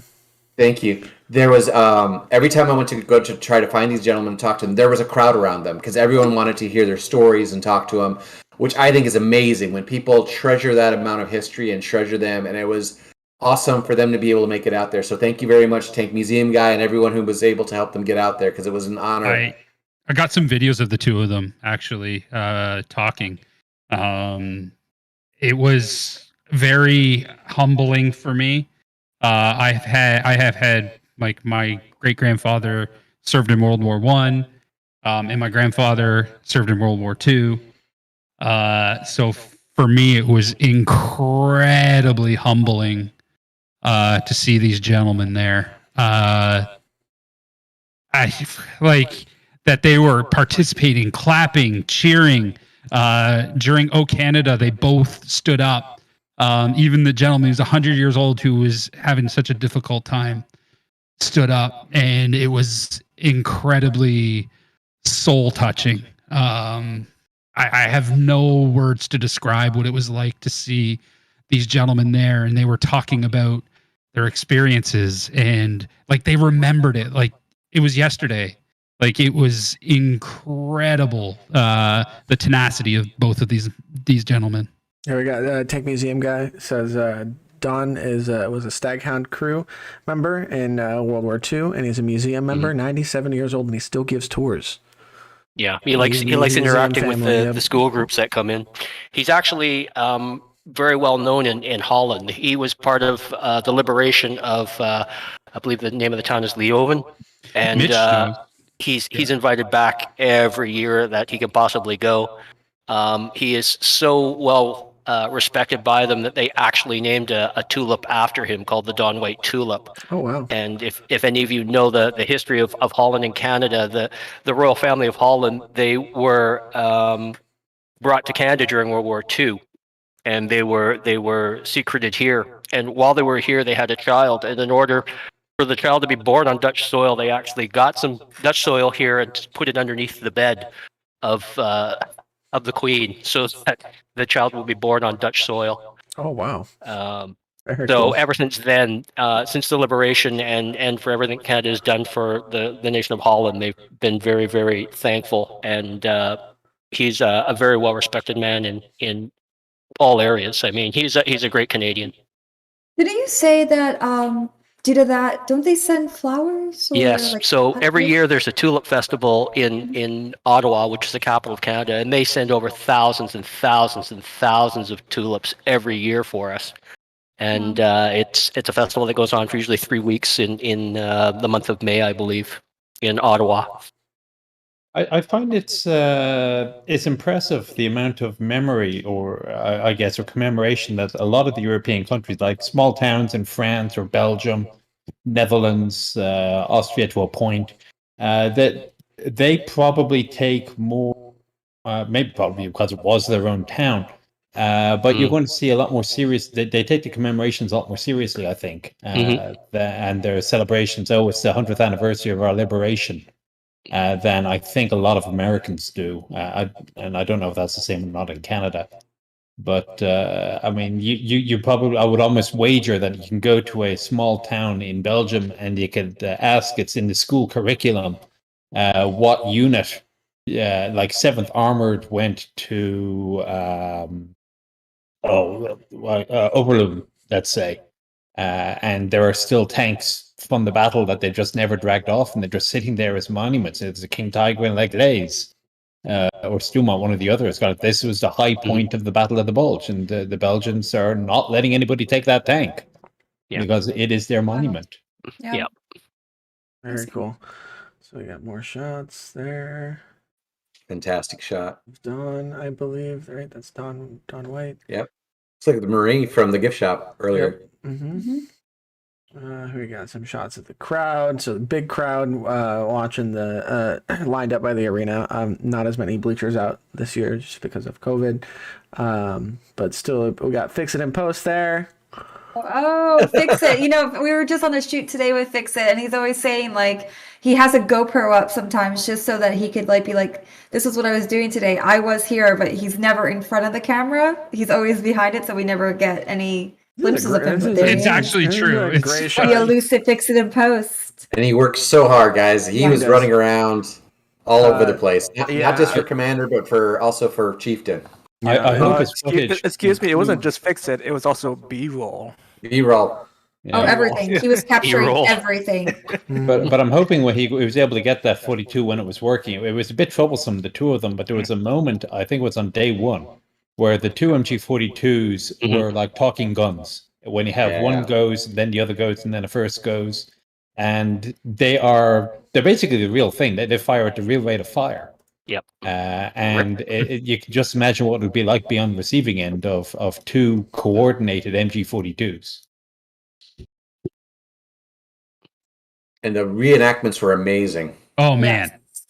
Yeah, heart pumping. Like seriously, it's like holy smokes. Like I couldn't imagine, like we're in the society we live in now, like just picturing like how gruesome like some of these battles and stuff were. Like, we can see it and like get an idea of like movies, but it's crazy. What was really cool about some of them, but I don't know if we'll have it's in here somewhere. I don't know if we'll be able to get to it since we're starting to run short on time. But I do have a really cool clip. And then there's also a video that we're publishing to our YouTube channel tomorrow. Right. We got the reenactment video tomorrow. I think post. It doesn't show. It doesn't show a lot of. Sorry. We keep talking over each other. Just go for it. The video tomorrow doesn't show a whole lot of necessarily the story that plays out in the battlefield, but it gives you a real sense of the dedication of all the reenactment groups, because there were 4 there. One that represented the Allied forces, the Axis powers, the Soviets, and then also there was a little Japanese camp as well. Yep. And we went around, we interviewed the commanders of each group, and it's just amazing the extent that these groups go to make it feel so authentic. So not only what they're doing on the battlefield, but also they have camps set up where they were actually camping for the length of the weekend, and they would be cooking out there, they'd be sleeping out there. In one camp, they were actually making shoes or repairing boots, and just down to the canvas that they used for their tents, to what was in their pockets. Some of the reenactors would tell me that, like, down to what they had in their pockets was authentic to what would have been in their pockets during World War II. When they were out in the battlefield, there was some fun music playing over the loudspeaker. Sorry, the dog's barking. But then you could see, like, maybe a commander smoking a cigarette, some Frauleins entering the battlefield that were either bringing lunch or escaping. I'm not entirely sure what. But it was just so amazing. Like, even the way that their uniforms were stitched was down to, this is how it would have been sewn during World War II. They actually have a tailor that makes all their clothes from the original blueprints that the soldiers had. It's crazy. And I asked the cost to start up as a reenactor, and I was talking to AJ about it. And he said for just the uniform, like the clothing articles, it's about $1,000 to $1,200 for just the clothing articles. And because of how expensive Kar 98s, which was your basic weapon for the Axis, I believe, they're another $1,000 to $1,200. So you're looking at like $2,500 startup. The irony is that 30 years ago, you could get them for like $90. That's what he was saying. Yeah. He said even 2 years ago, you could pick one up for $600, and they've doubled in price. Yeah. They gave me the full kit to charge the beach at Conneaut there 2 years ago, and it's kind of not just you got all this stuff, then you got to put it together is the other thing. So on unit patches or American boots have to be. I can't remember what the name of the term is, but you basically have to bull them. And waterproof them, and I'm there sitting for hours trying to work the beeswax and the polish onto these boots because they come just as they were originally issued. They put a lot of work into it. Yeah, I would absolutely a hobby for me. Love to get involved with reenacting, but that is definitely the biggest barrier to entry for me as well. Even just the cost of minus the kit, right? The kit is a whole entry cost, right? But even maintenance, right? Like if you're doing small arms demos for folks demonstrating how the weapons works, all of the reenactors or most, I don't know how it is, etiquette wise everywhere, but for the most part, my understanding is that all of the reenactors are paying for their own blanks. And then some of them are packing their own blanks with gunpowder, etc. And ammunition is not cheap. Blanks also, they use brass, like they're not cheap. So just participating in a reenactment, you're already spending all of these theoretical dollars just in the ammunition that you're firing in order to participate. So I was asking, for example, at D-Day, I was asking one of the guys that we were hanging out with, I'm like, listen, so how exactly, is there a script? Are you supposed to die at a specific time? And they're basically like, no, once you run out of ammo, you just die. I'm like, oh, okay. No. So if you're the guy who's spent the most on it, you get to live longer. There was a moment during the reenactment at the very beginning where the Russians kind of crust the hill and roar as they come charging down, and it was this really didn't matter where you were standing, everyone had a really great view of it, and it was just it was scripted really well. I think Tank Museum guy and several other people scripted out the whole reenactment. You have to do that for safety reasons. And it was just so well done, and it stood out as a reenactment because you had three different forces, and it was awesome. Oh, because they were Russians as well. I mean, they were genuinely Russians. They were doing all their stuff in Russian, so they got the "ura" with the correct accent and all that. They did. Oh, the famous parking. Well, there's Larry. It's Larry. Yeah. Actually, it's synchro dancing. Wait a second for the beat to start. There's Steve. Oh, There's Gumby. But just now I before or see. after I gave you the ground guiding lesson? So this was after, and yeah, I didn't do that great. Also, I guess not. Like, I guess in Canada they don't use some of the same signals. Yeah. But either way, I didn't do that hot. That's why I was like, don't show Chieftain this because I should know. But there was so much. I was learning so much that weekend. I couldn't keep it all in my head. But there's my bun to survive the ride because it was like a wooden roller coaster. It was awesome. But was that Pat showing me who is next to me? Oh, that's Larry. Larry was teaching me. Yeah. Yeah. So Canadian signals are different than American. Yeah. That's it. They're similar enough that you can intuit the things. Yes. And I can attest to that because Chieftain managed to get a 60-ton tank down the street that our ground guide said, I don't think he can make the turn. I don't know what he was looking at. I mean, there was plenty of room.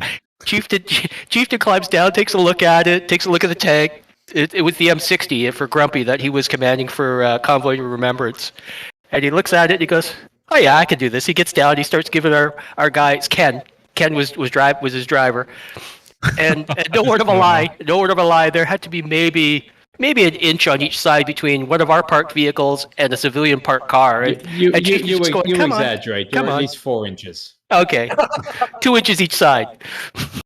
But yeah, he got her down that street, and then after that, the rest of the column was able to continue down behind him because they were all smaller vehicles. This is an action shot in the Bren gun carrier. Arguably one of my favorite vehicles at the whole event. So much fun. It was so much what fun. A ride. Yes, dude. Domo. So oh my god, fun. I was sitting in the front, holding on. Right after the medals wrote with backboards and neck braces. Just cheesing the whole time, just giant grin on my face, like, oh my god, this thing is awesome. I remember as soon as I got off, I was like, I want one. That's it. It's settled. I want one. Yeah, oh yeah. For sure. I guess man, it was so much fun. In the Lab 3. So I was fortunate enough to get 2 rides in the Lab. The first time I was in the back hatch over there. And then the second time I was like, hey, can I jump in the turret? Because I would love to be able to kind of traverse it while we go. Gosh, was it... No, it wasn't. Most of you didn't turn on the stabilizer. The stabilizer worked on it, so it looks fantastic when the vehicle's bouncing around and the gun is staying more or less level. Yeah. So I'm hoping Fix It. I tried aiming the gun at Fix It during some of the spin around. So hopefully it looks like the gun is just tracking the camera. Yeah, it looks really cool. It was very fun. Very fun to mess around with. Here we got some of the German. I think you're looking for Dan. Dan was your driver. Dan, yes. Yeah, Dan. Dan was great. Yeah, Dan was awesome. No, me and Dan. Yeah, Dan's awesome. I had a great chat with Dan for probably a good half hour, 40 minutes. It was an absolutely incredible experience driving around in that lab, man. And that particular lab that they got actually came from Gagetown here in New Brunswick. Very cool. Fun fact. Very cool. Family photo. Some more of the visitors, the guests, the museum. This was part of the Allied demonstration of the vehicles, and I believe the small arms are being demonstrated as well. Here's part of the reenactment. This is when the Allied troops flanked behind the German battalion. So it's a really cool script. Like as far as so first the Russians charged down the hill, started engaging with the excuse me, I believe the Hetzer was out there, and a German MG, and then eventually a Stuart kind of flanks them from behind, and I think the Sherman comes out from another angle as well. So it was really cool. Like there's a dynamic, like a whole scene. It wasn't just like a one side, other side, one side dies, it's over. There was a whole kind of series of events that occurred with multiple parties of reenactors and multiple vehicles. So it was really, really awesome to see. Because it's not easy to organize all of that, considering any of these things could horribly injure someone or kill them. But the Germans keep losing is the problem. I always wonder why anybody wants to bother ever reenacting the Germans, because you're always going to lose in these things. The uniforms are fancy. The uniforms are fancy. Like, fancy. But I was talking to one guy. He used to be an American reenactor. He moved to Germany. He said that the American uniforms are far more comfortable. Are they? I guess I believe it. I mean, looking at them, I believe it. I've not tried a German uniform, but I don't remember. Every good story what needs an designer. antagonist. So one of the museum, one of the guides, the volunteer guides at the museum, Sam, he took us around the static displays inside of the museum, and he was really, really knowledgeable guy. Awesome tour. I remember he was telling me he's trying to hopefully get into a career being working in museums as a guide. And I was like, dude, you are incredible. Like, if there's any way I can give you a reference somehow, like, let me know.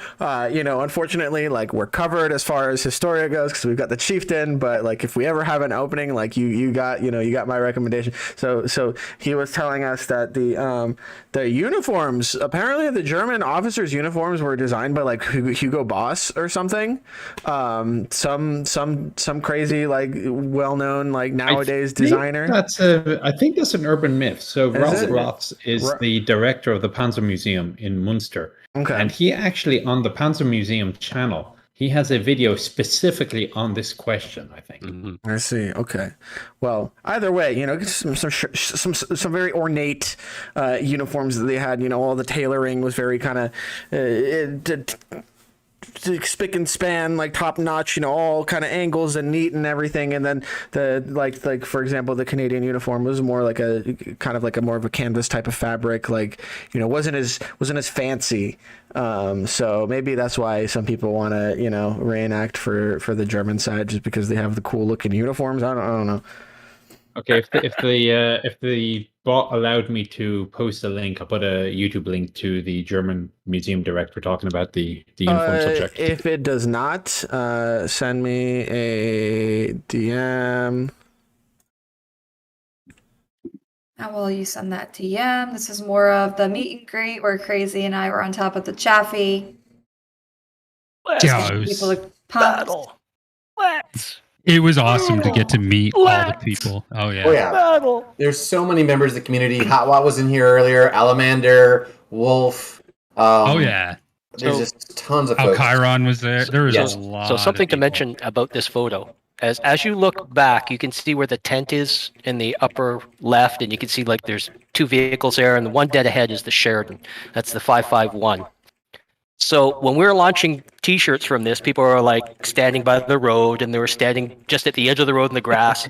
And as soon as the first round went off and went flying over top of the Sheridan and about 10 feet past it, everybody just went running like mad people, scrambling after.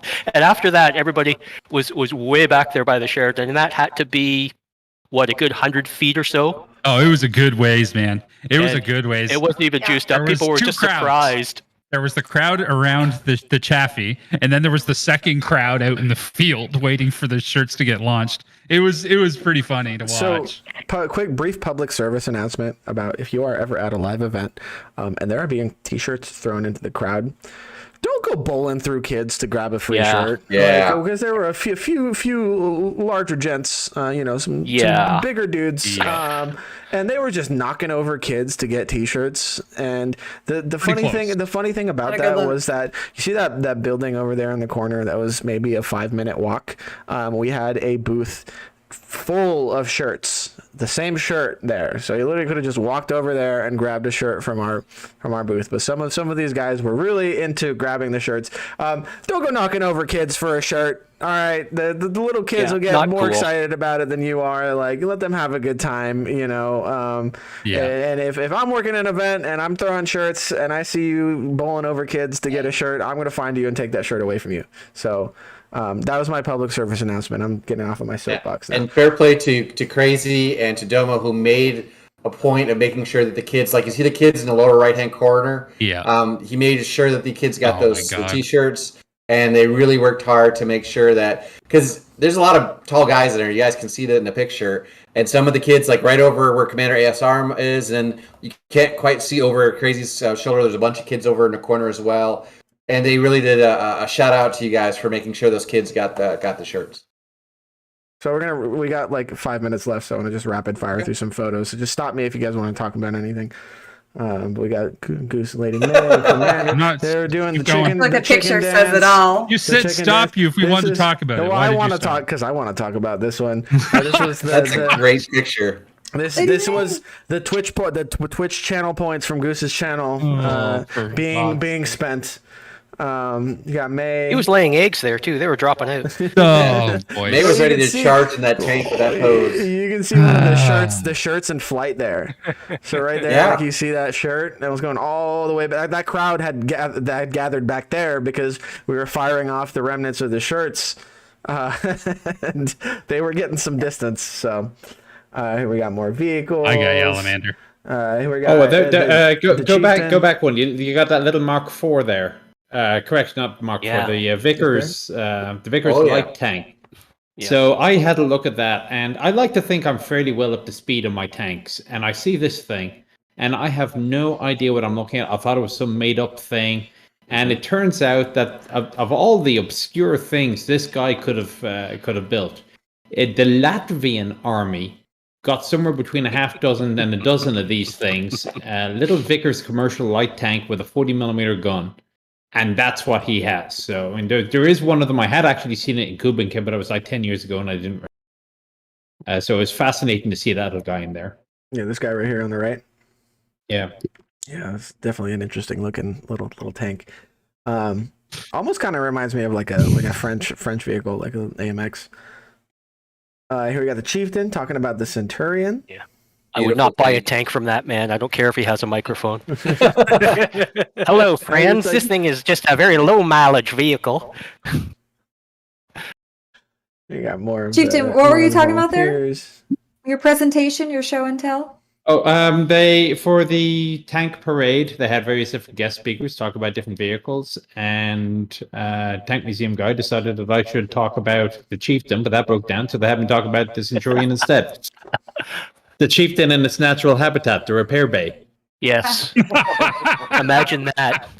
Oh, poor Chieftain. They're going to be pulling the motor on it this winter, eh? They got to replace the starter and a few other things, so it might be a nice. And the starter is visit. no easy place to get at. No. So that Panzer III is one of the best replicas I've ever seen. It was built by Randy Beard down in Panzerfabrik in Colorado. And I gave it a once-over. If you have a look on the North America channel for a series of videos from Saints and Soldiers The Void, we had a once-over of that vehicle. At the time, it still had M113 wheels. But he found Panzer III wheels, or at least he made them. Mm-hmm. And so now if you look at it, it's almost indistinguishable from a real Panzer III. I mean, I look at it and I can't tell you that it's not a real Panzer III. Wow. We have the lower side hatches for that too, eh? That we could put on to make it look like an earlier model. The driver and the bow Yeah, gunners but you step got hatches. the long 5 Yeah, centimeter though, so I think you're okay with that. Oh yeah, well yeah. Fun fact, Saints and Soldiers The Void was my bedtime movie the other night. Oh. It's on Prime. This Prime is- Video if anyone. This is the photo I was Well, talking about. we The did a go watch left. we did a watch party with it a couple of I weeks was- ago. Did you miss that? I missed it, but I am putting a link to your promo channel, your promo video for it, which has all of the links to all of the Saints and Soldiers videos that the Chieftain was just talking about. So I'm going to put that in Great chat. picture, Demo. Yeah, See, this that was just the- straight straight got hit in the head. This is what I was talking. Yeah, this was the go left. This was man, the concerned look on my face is right after getting smacked in the back of the head. He didn't hit me. He didn't hit me. He was very kind. He didn't hit me. It was just a joke. There's Goose and I and the Sherman there. That was God, epic. that was And amazing. me and Dead Meat in the Leopard.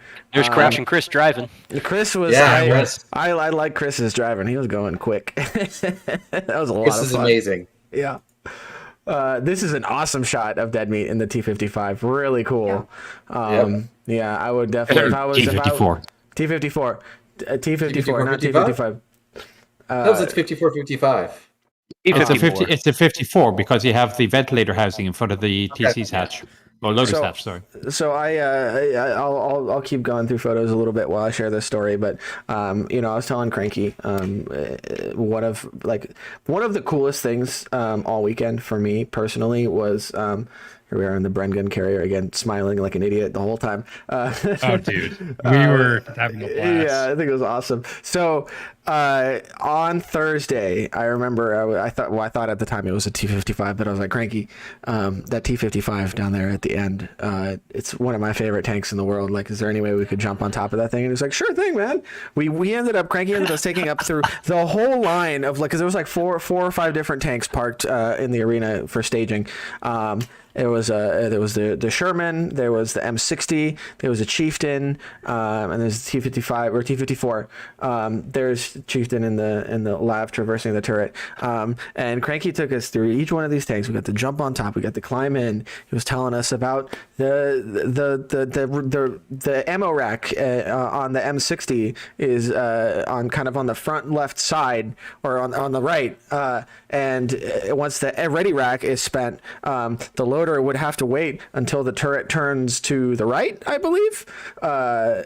Either direction. We had to wait for the turret to turn so that the loader is not oriented in front of the extra rack of ammo. So you have to wait for it, grab as many shells as you can while the turret is turned sideways, and then put them into the ready rack. Having that one-on-one time with Cranky and being able to jump into all of those tanks, fiddle with the optics and kind of look around, poke around. Obviously, nothing was operational or anything like that, so we couldn't just jump in and drive it away. But yeah, having the ability and the time to do that, and having Cranky with us there kind of every step of the way, kind of guiding us through and telling us, sharing all of this knowledge with us, was just absolutely incredible. Like I kept saying this, like the tanks were awesome, and like obviously like it's all, in a sense, like Deadmeat was like, yeah, it's all about the tanks, and then, like I agree, but I think Deadmeat will also agree with me that it was also just as much about the people. Yep. Everybody at the museum made this experience for us. If it was just tanks, like it'd be whatever. But the people really took that experience and made it something incredible. So thank you, Cranky, for talking about so many people. And what someone to bring up as Tank Museum guy kind of was on point of almost everything, it seemed like. So huge shout out to him for making all of this happen and kind of holding everything together. And it was a pleasure to meet with him. And a few times I was able to chat with him because the guy is super busy. Was a pleasure. And I always learned something. So a huge shout out to thank you to Tank Museum guy for all of his incredibly hard work. Because he really helped make it special, and also mirror what Domo said. But I just wanted to make sure that we shout out Tank Museum guy. Yeah, Tank Museum guy. We didn't even get that many chances to chat with him because he was so busy. Like Cranky was herding the cats, and then Tank Museum guy was herding the stampede. He was making sure that all of the vehicles were ready to be this and that. He was running the entire show. Another really cool thing about the volunteers is so many of them that I talked to were like, yeah, we've been, volunteering here for 20 years, 25 years, 30 years. I'm like, what? Like so many folks. And they're not even necessarily have a military background. It's just they have a love for history, a love for these vehicles. And once they started coming, they got hooked and they came back every year. And I just couldn't believe it. And then we had that effect on you. Oh yeah. After this event, like I said, I can't wait to travel around my province and find all the tanks that are just sitting on concrete pads and doing little things. And I'm sure, Chief, and I'll probably be reaching out to you if I have questions about some of them. But for me, it was crazy. Like that was my very first time ever going to an event like this, and getting to get inside of so many vehicles. Getting inside the PZ3J, I learned very quickly why in World of Tanks my commander's always dead. They literally get to look out a window that's literally this big, and then there's a metal bar about this big, and then another little window. I'm like, he would never have seen that shell coming. He's dead. It's just not happening. But it was a very valuable lesson as to why my commander is always dead. So Chieftain and I had a very interesting experience in the arena. We were in the M60. Chieftain, at least at this point, I was in the commander seat and you were in the gunner seat, and we were being chased around the arena by a leopard that was being driven by an energetically. expert. Oh my gosh. There was one point, Chieftain, you may have heard me say this. I don't know if I said it on the comms, but I was like, we're dead. I'm like, how do people survive this? The leopard was so fast chasing us around that arena. I was I don't know what to do. I couldn't traverse fast enough to keep the thing in the reticle. I mean, granted, we were both going opposite directions, but I mean, the 60 turret will spin relatively fast, but that leopard was just bombing it along. Fortunately, that's not what the M60 is designed for. The M60 was designed to be a little bit heavier and to sit there on a hill, a bit like a chieftain, and say, try to remove me. Whereas the Leopard is a little bit more sneaky. Big shout out to Gamma Dodger and his twin brother who were in the Leopard. Oh, that was chasing us. really cool. Yeah. Sorry, Cranky. I just wanted to say that before we. Oh yeah, no worries.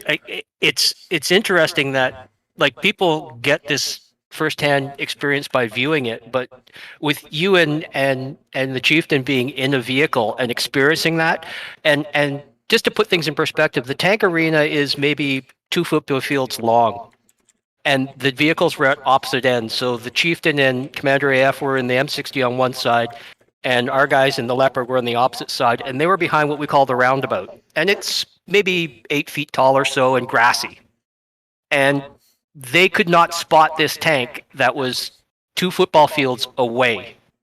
Okay, so maybe that's the distance of 1 square in the game. I'm not entirely sure, but they couldn't see it until he magnified. There was no red outline. So I was doing a fast scan. I didn't see it. It was fully hull down, but the entire turret was exposed and pointing at me.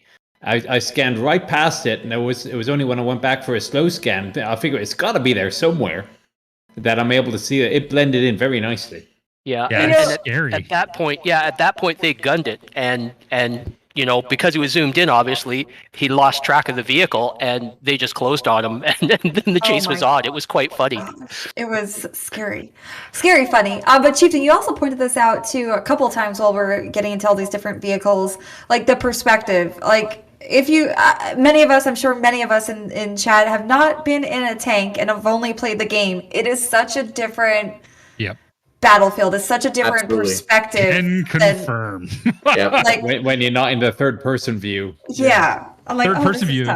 It's turning the tanks. It's moving them. In the game, it's like, man, our drivers literally would have had to have been professional drivers to be able to do some of the stuff that we see done in the game. Like it's just, it just doesn't happen. It's just ridiculous. Think about too, like there's no barrel collision.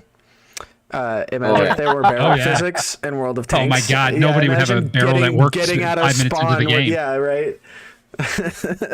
You're driving out, then one Sherman comes through, takes out everyone's barrels. Well, so much for having functional guns. So, folks, Commander did knock down a few telephone poles in Fort Irwin. He for some stupid reason, he decided, let's march tactically, and he decides to scan right, and he knocks down like 4 or 5 telephone poles. He was not a company commander for much longer after that. I don't think he should have been in his job. The man was a combat engineer who somehow ended up at a tank unit. But I had a close call, right, Chieftain? But we won't talk about that. As much as I when you miss that Centurion by about a foot. I was in that Centurion, I think. Sorry, guys. So listen, guys. So yes. As much as I love chatting with you all, and believe me, I could sit here all night and keep chatting with all of you. Why don't we? Because we do have a schedule to keep, and we do have some pretty cool stuff going on in game. We have some really talented CCs also participating in the stuff that we've got going on in game. The Waffentrager event is kicked off. The CCs are out in force in the Blitztrager 220, which you can destroy to get some engineers gates. So I don't want to take up too much more time because I want to encourage all of you to go check out some of our amazing CCs. Watch their content. I know Goose is going to be playing some Blitztrager. I know Ted and RG are going to be playing as well. So I think Damien's playing right now too. Damien is playing, right. So that said, I want to give everybody a chance, by all means, the floor is yours. If y'all have any closing comments, I've got the feed kind of paused on a bunch of the stills that Cranky took of just a small portion of all of the amazing people that made this event happen and just make the museum and everything that they do happen. All of these volunteers and again, this is just a portion of them. So I think it was a great kind of place to leave off because these are by all means, in many sense, the faces of the Ontario Regiment Museum, and these are the folks that made us feel so welcome. So with that, folks, closing words. The floor is yours. Take it away. thank you guys for being as awesome as you are and tuning into all of our CC streams. It's greatly appreciated, and you guys mean more to us streamers than you guys realize. So I want to thank you all very much for watching and tuning in. Appreciate it. Yep, thank you guys for always being there, and for the few people that do still know me, still support me and stop by on stream. And also thank you for Cranky Monkey for, also helping all of us being there at the event and, getting us through it with the breeze. Thank you. It was a privilege. It was an incredible privilege to be there. I'm dropping the link again for the Project Uplift that we were talking about. I spelled here with just HER, so that's my bad, guys. But it was a privilege to be there, and thanks so much for Wargaming for giving us access, and thank you very much for the museum itself for making this a truly bucket list moment and getting a chance to meet everyone. So thank you to Cranky, Tank Museum guys, and all the volunteers. And to all of you, you're all very welcome, and thank you for coming and supporting our museum and our projects. You've obviously shone a lot of light on us and on our museum and the different things that we do. More to come. World of Tanks and has always been a great supporter of ours. They do a lot of things behind the scene that people don't know about in support of us. Thanks, Mitch. And all the CCs too, who now know that we exist. I think I gave them a time that they won't forget. One of the things I do want to mention is that World of Tanks was kind enough to give all the museum staff a number of premium tanks and some premium time and some gold during COVID when we were all shut in and couldn't work on the tanks. It was really appreciated. Wow, So- I've never said. There's some dirt in his eye, guys. There's dirt in his eye for sure. Yeah, I'm not crying. You are. Cranky. Thank you. It was awesome. Yeah. Thank you so much, guys. The love you give is the love that you get, and Cranky, you guys, like we said before, the volunteers, you and Tank Museum guy, just bringing us out there, showing us around, making sure we had access to every single vehicle we could possibly want. It was amazing. So thank you to the Ontario Regiment Museum and everyone there. Thank you to Cranky, Tank Museum guy, all the volunteers. Chieftain, did you want to say a little something? I know that you're not on screen, but I haven't forgotten about you. No, I think I've said everything that I need to say. I mean, it's a hell of a lot of fun. I'm looking forward to doing it again next time. Absolutely. Heck yes. With that, there's a lot of really cool content to look forward to featuring the Chieftain. Like I said, sometime during the stream, there's countless Chieftain shorts where he got into all of the vehicles that we kind of talked about tonight, and he kind of gives an inside look and talks about in detail an element of that vehicle. We've got some special stuff where we get to see the Chieftain driving one of those RC tanks, because apparently that's the only tank he actually got to drive. We have a special series where the Chieftain's actually teaching me how to do many of the crew positions. That probably will be more funny than informative, but stick around for that. I mentioned tomorrow we'll have the reenactment video coming out on the YouTube channel, so keep your eyes peeled. That will be out tomorrow morning. And of course, I've got another episode of What's Next, so you'll want to watch that. I'll put the link in chat. But I want to know now, Domo, who are we rating tonight? We've got a lot of options. A lot of people are streaming. Let me take a gander. I honestly, I'm not entirely sure. Let's see here. We've got Nick Shocks. Nick's got 160 viewers. German's got 80. Any of our Blitztrager streamers on? There's a lot of Blitztrager streamers on. Okay. Who could use a little love? Is Lady May streaming? Is what chick streaming? Hey, Z Best. I don't think we got. Shout out to Z Best if you're in chat. We got to hang out with Z for a little bit at Aquino as well. He was one of the CCs that came out. Anyway, I was just looking at the list here. Hey, you know what? He was so valiantly supporting us in chat because he didn't have a chance to make it on Discord in time for the stream to participate. How about Dead Meat? Yes. Is Dead Meat on? Yeah. Dead Meat is on. Indeed, He just went live 5 minutes ago. So let's read. Does he have the Golden Watch Blitztrigger? Don't recall Does he have off Twitch the top drops of my on? head. I'm trying to Okay. see. I want to give him a big shout out because he is a huge supporter of the museum. Yep. He actually dropped some cash in the canteen to help pay for our lunches.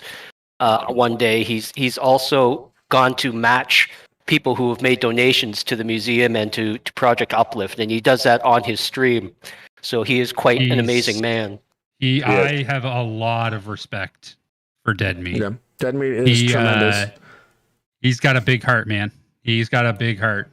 I really enjoyed his company. It was a lot of fun hanging out with him, especially with his driving.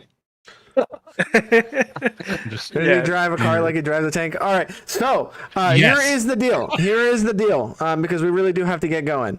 So Dead Meat does not have drops. However, I do want to show him some love. So I think we should go ahead and raid Dead Meat. So here is the deal. If you want to get drops, we've got Germ, we've got German Intelligence, Nick Shocks, Damien's Gaming, Aranjo Man, 13 Disciple, Irish Dreams, bunch of streamers out there right now streaming Blitztrigger 220 gameplay with drops enabled. So maybe pop one of their channels open as well. So, you can show Dead Meat a little love with the raid, but make sure you get you some drops as well. Does that sound good? Absolutely. No problem, Alan. That's awesome. Yeah. Alrighty. So let me just make sure I still know how to do this. Exclamation point raid. Jumping Yemeni boys for going on a raid. Irish Dreams is a streamer? Yes. Yes. Is he or she Irish? He is. Irish Dreams is Irish, He's yes. of Irish descent. He's Of Irish descent. Irish Oh, American. alright. Yes. All right. Irish Canadian. He lives in Canada. Trying to find Irish it now. Canadian. Chieftain's ready for an arm wrestle over here. I will defend the Canadians that we have. There we go. All right. The raid is going.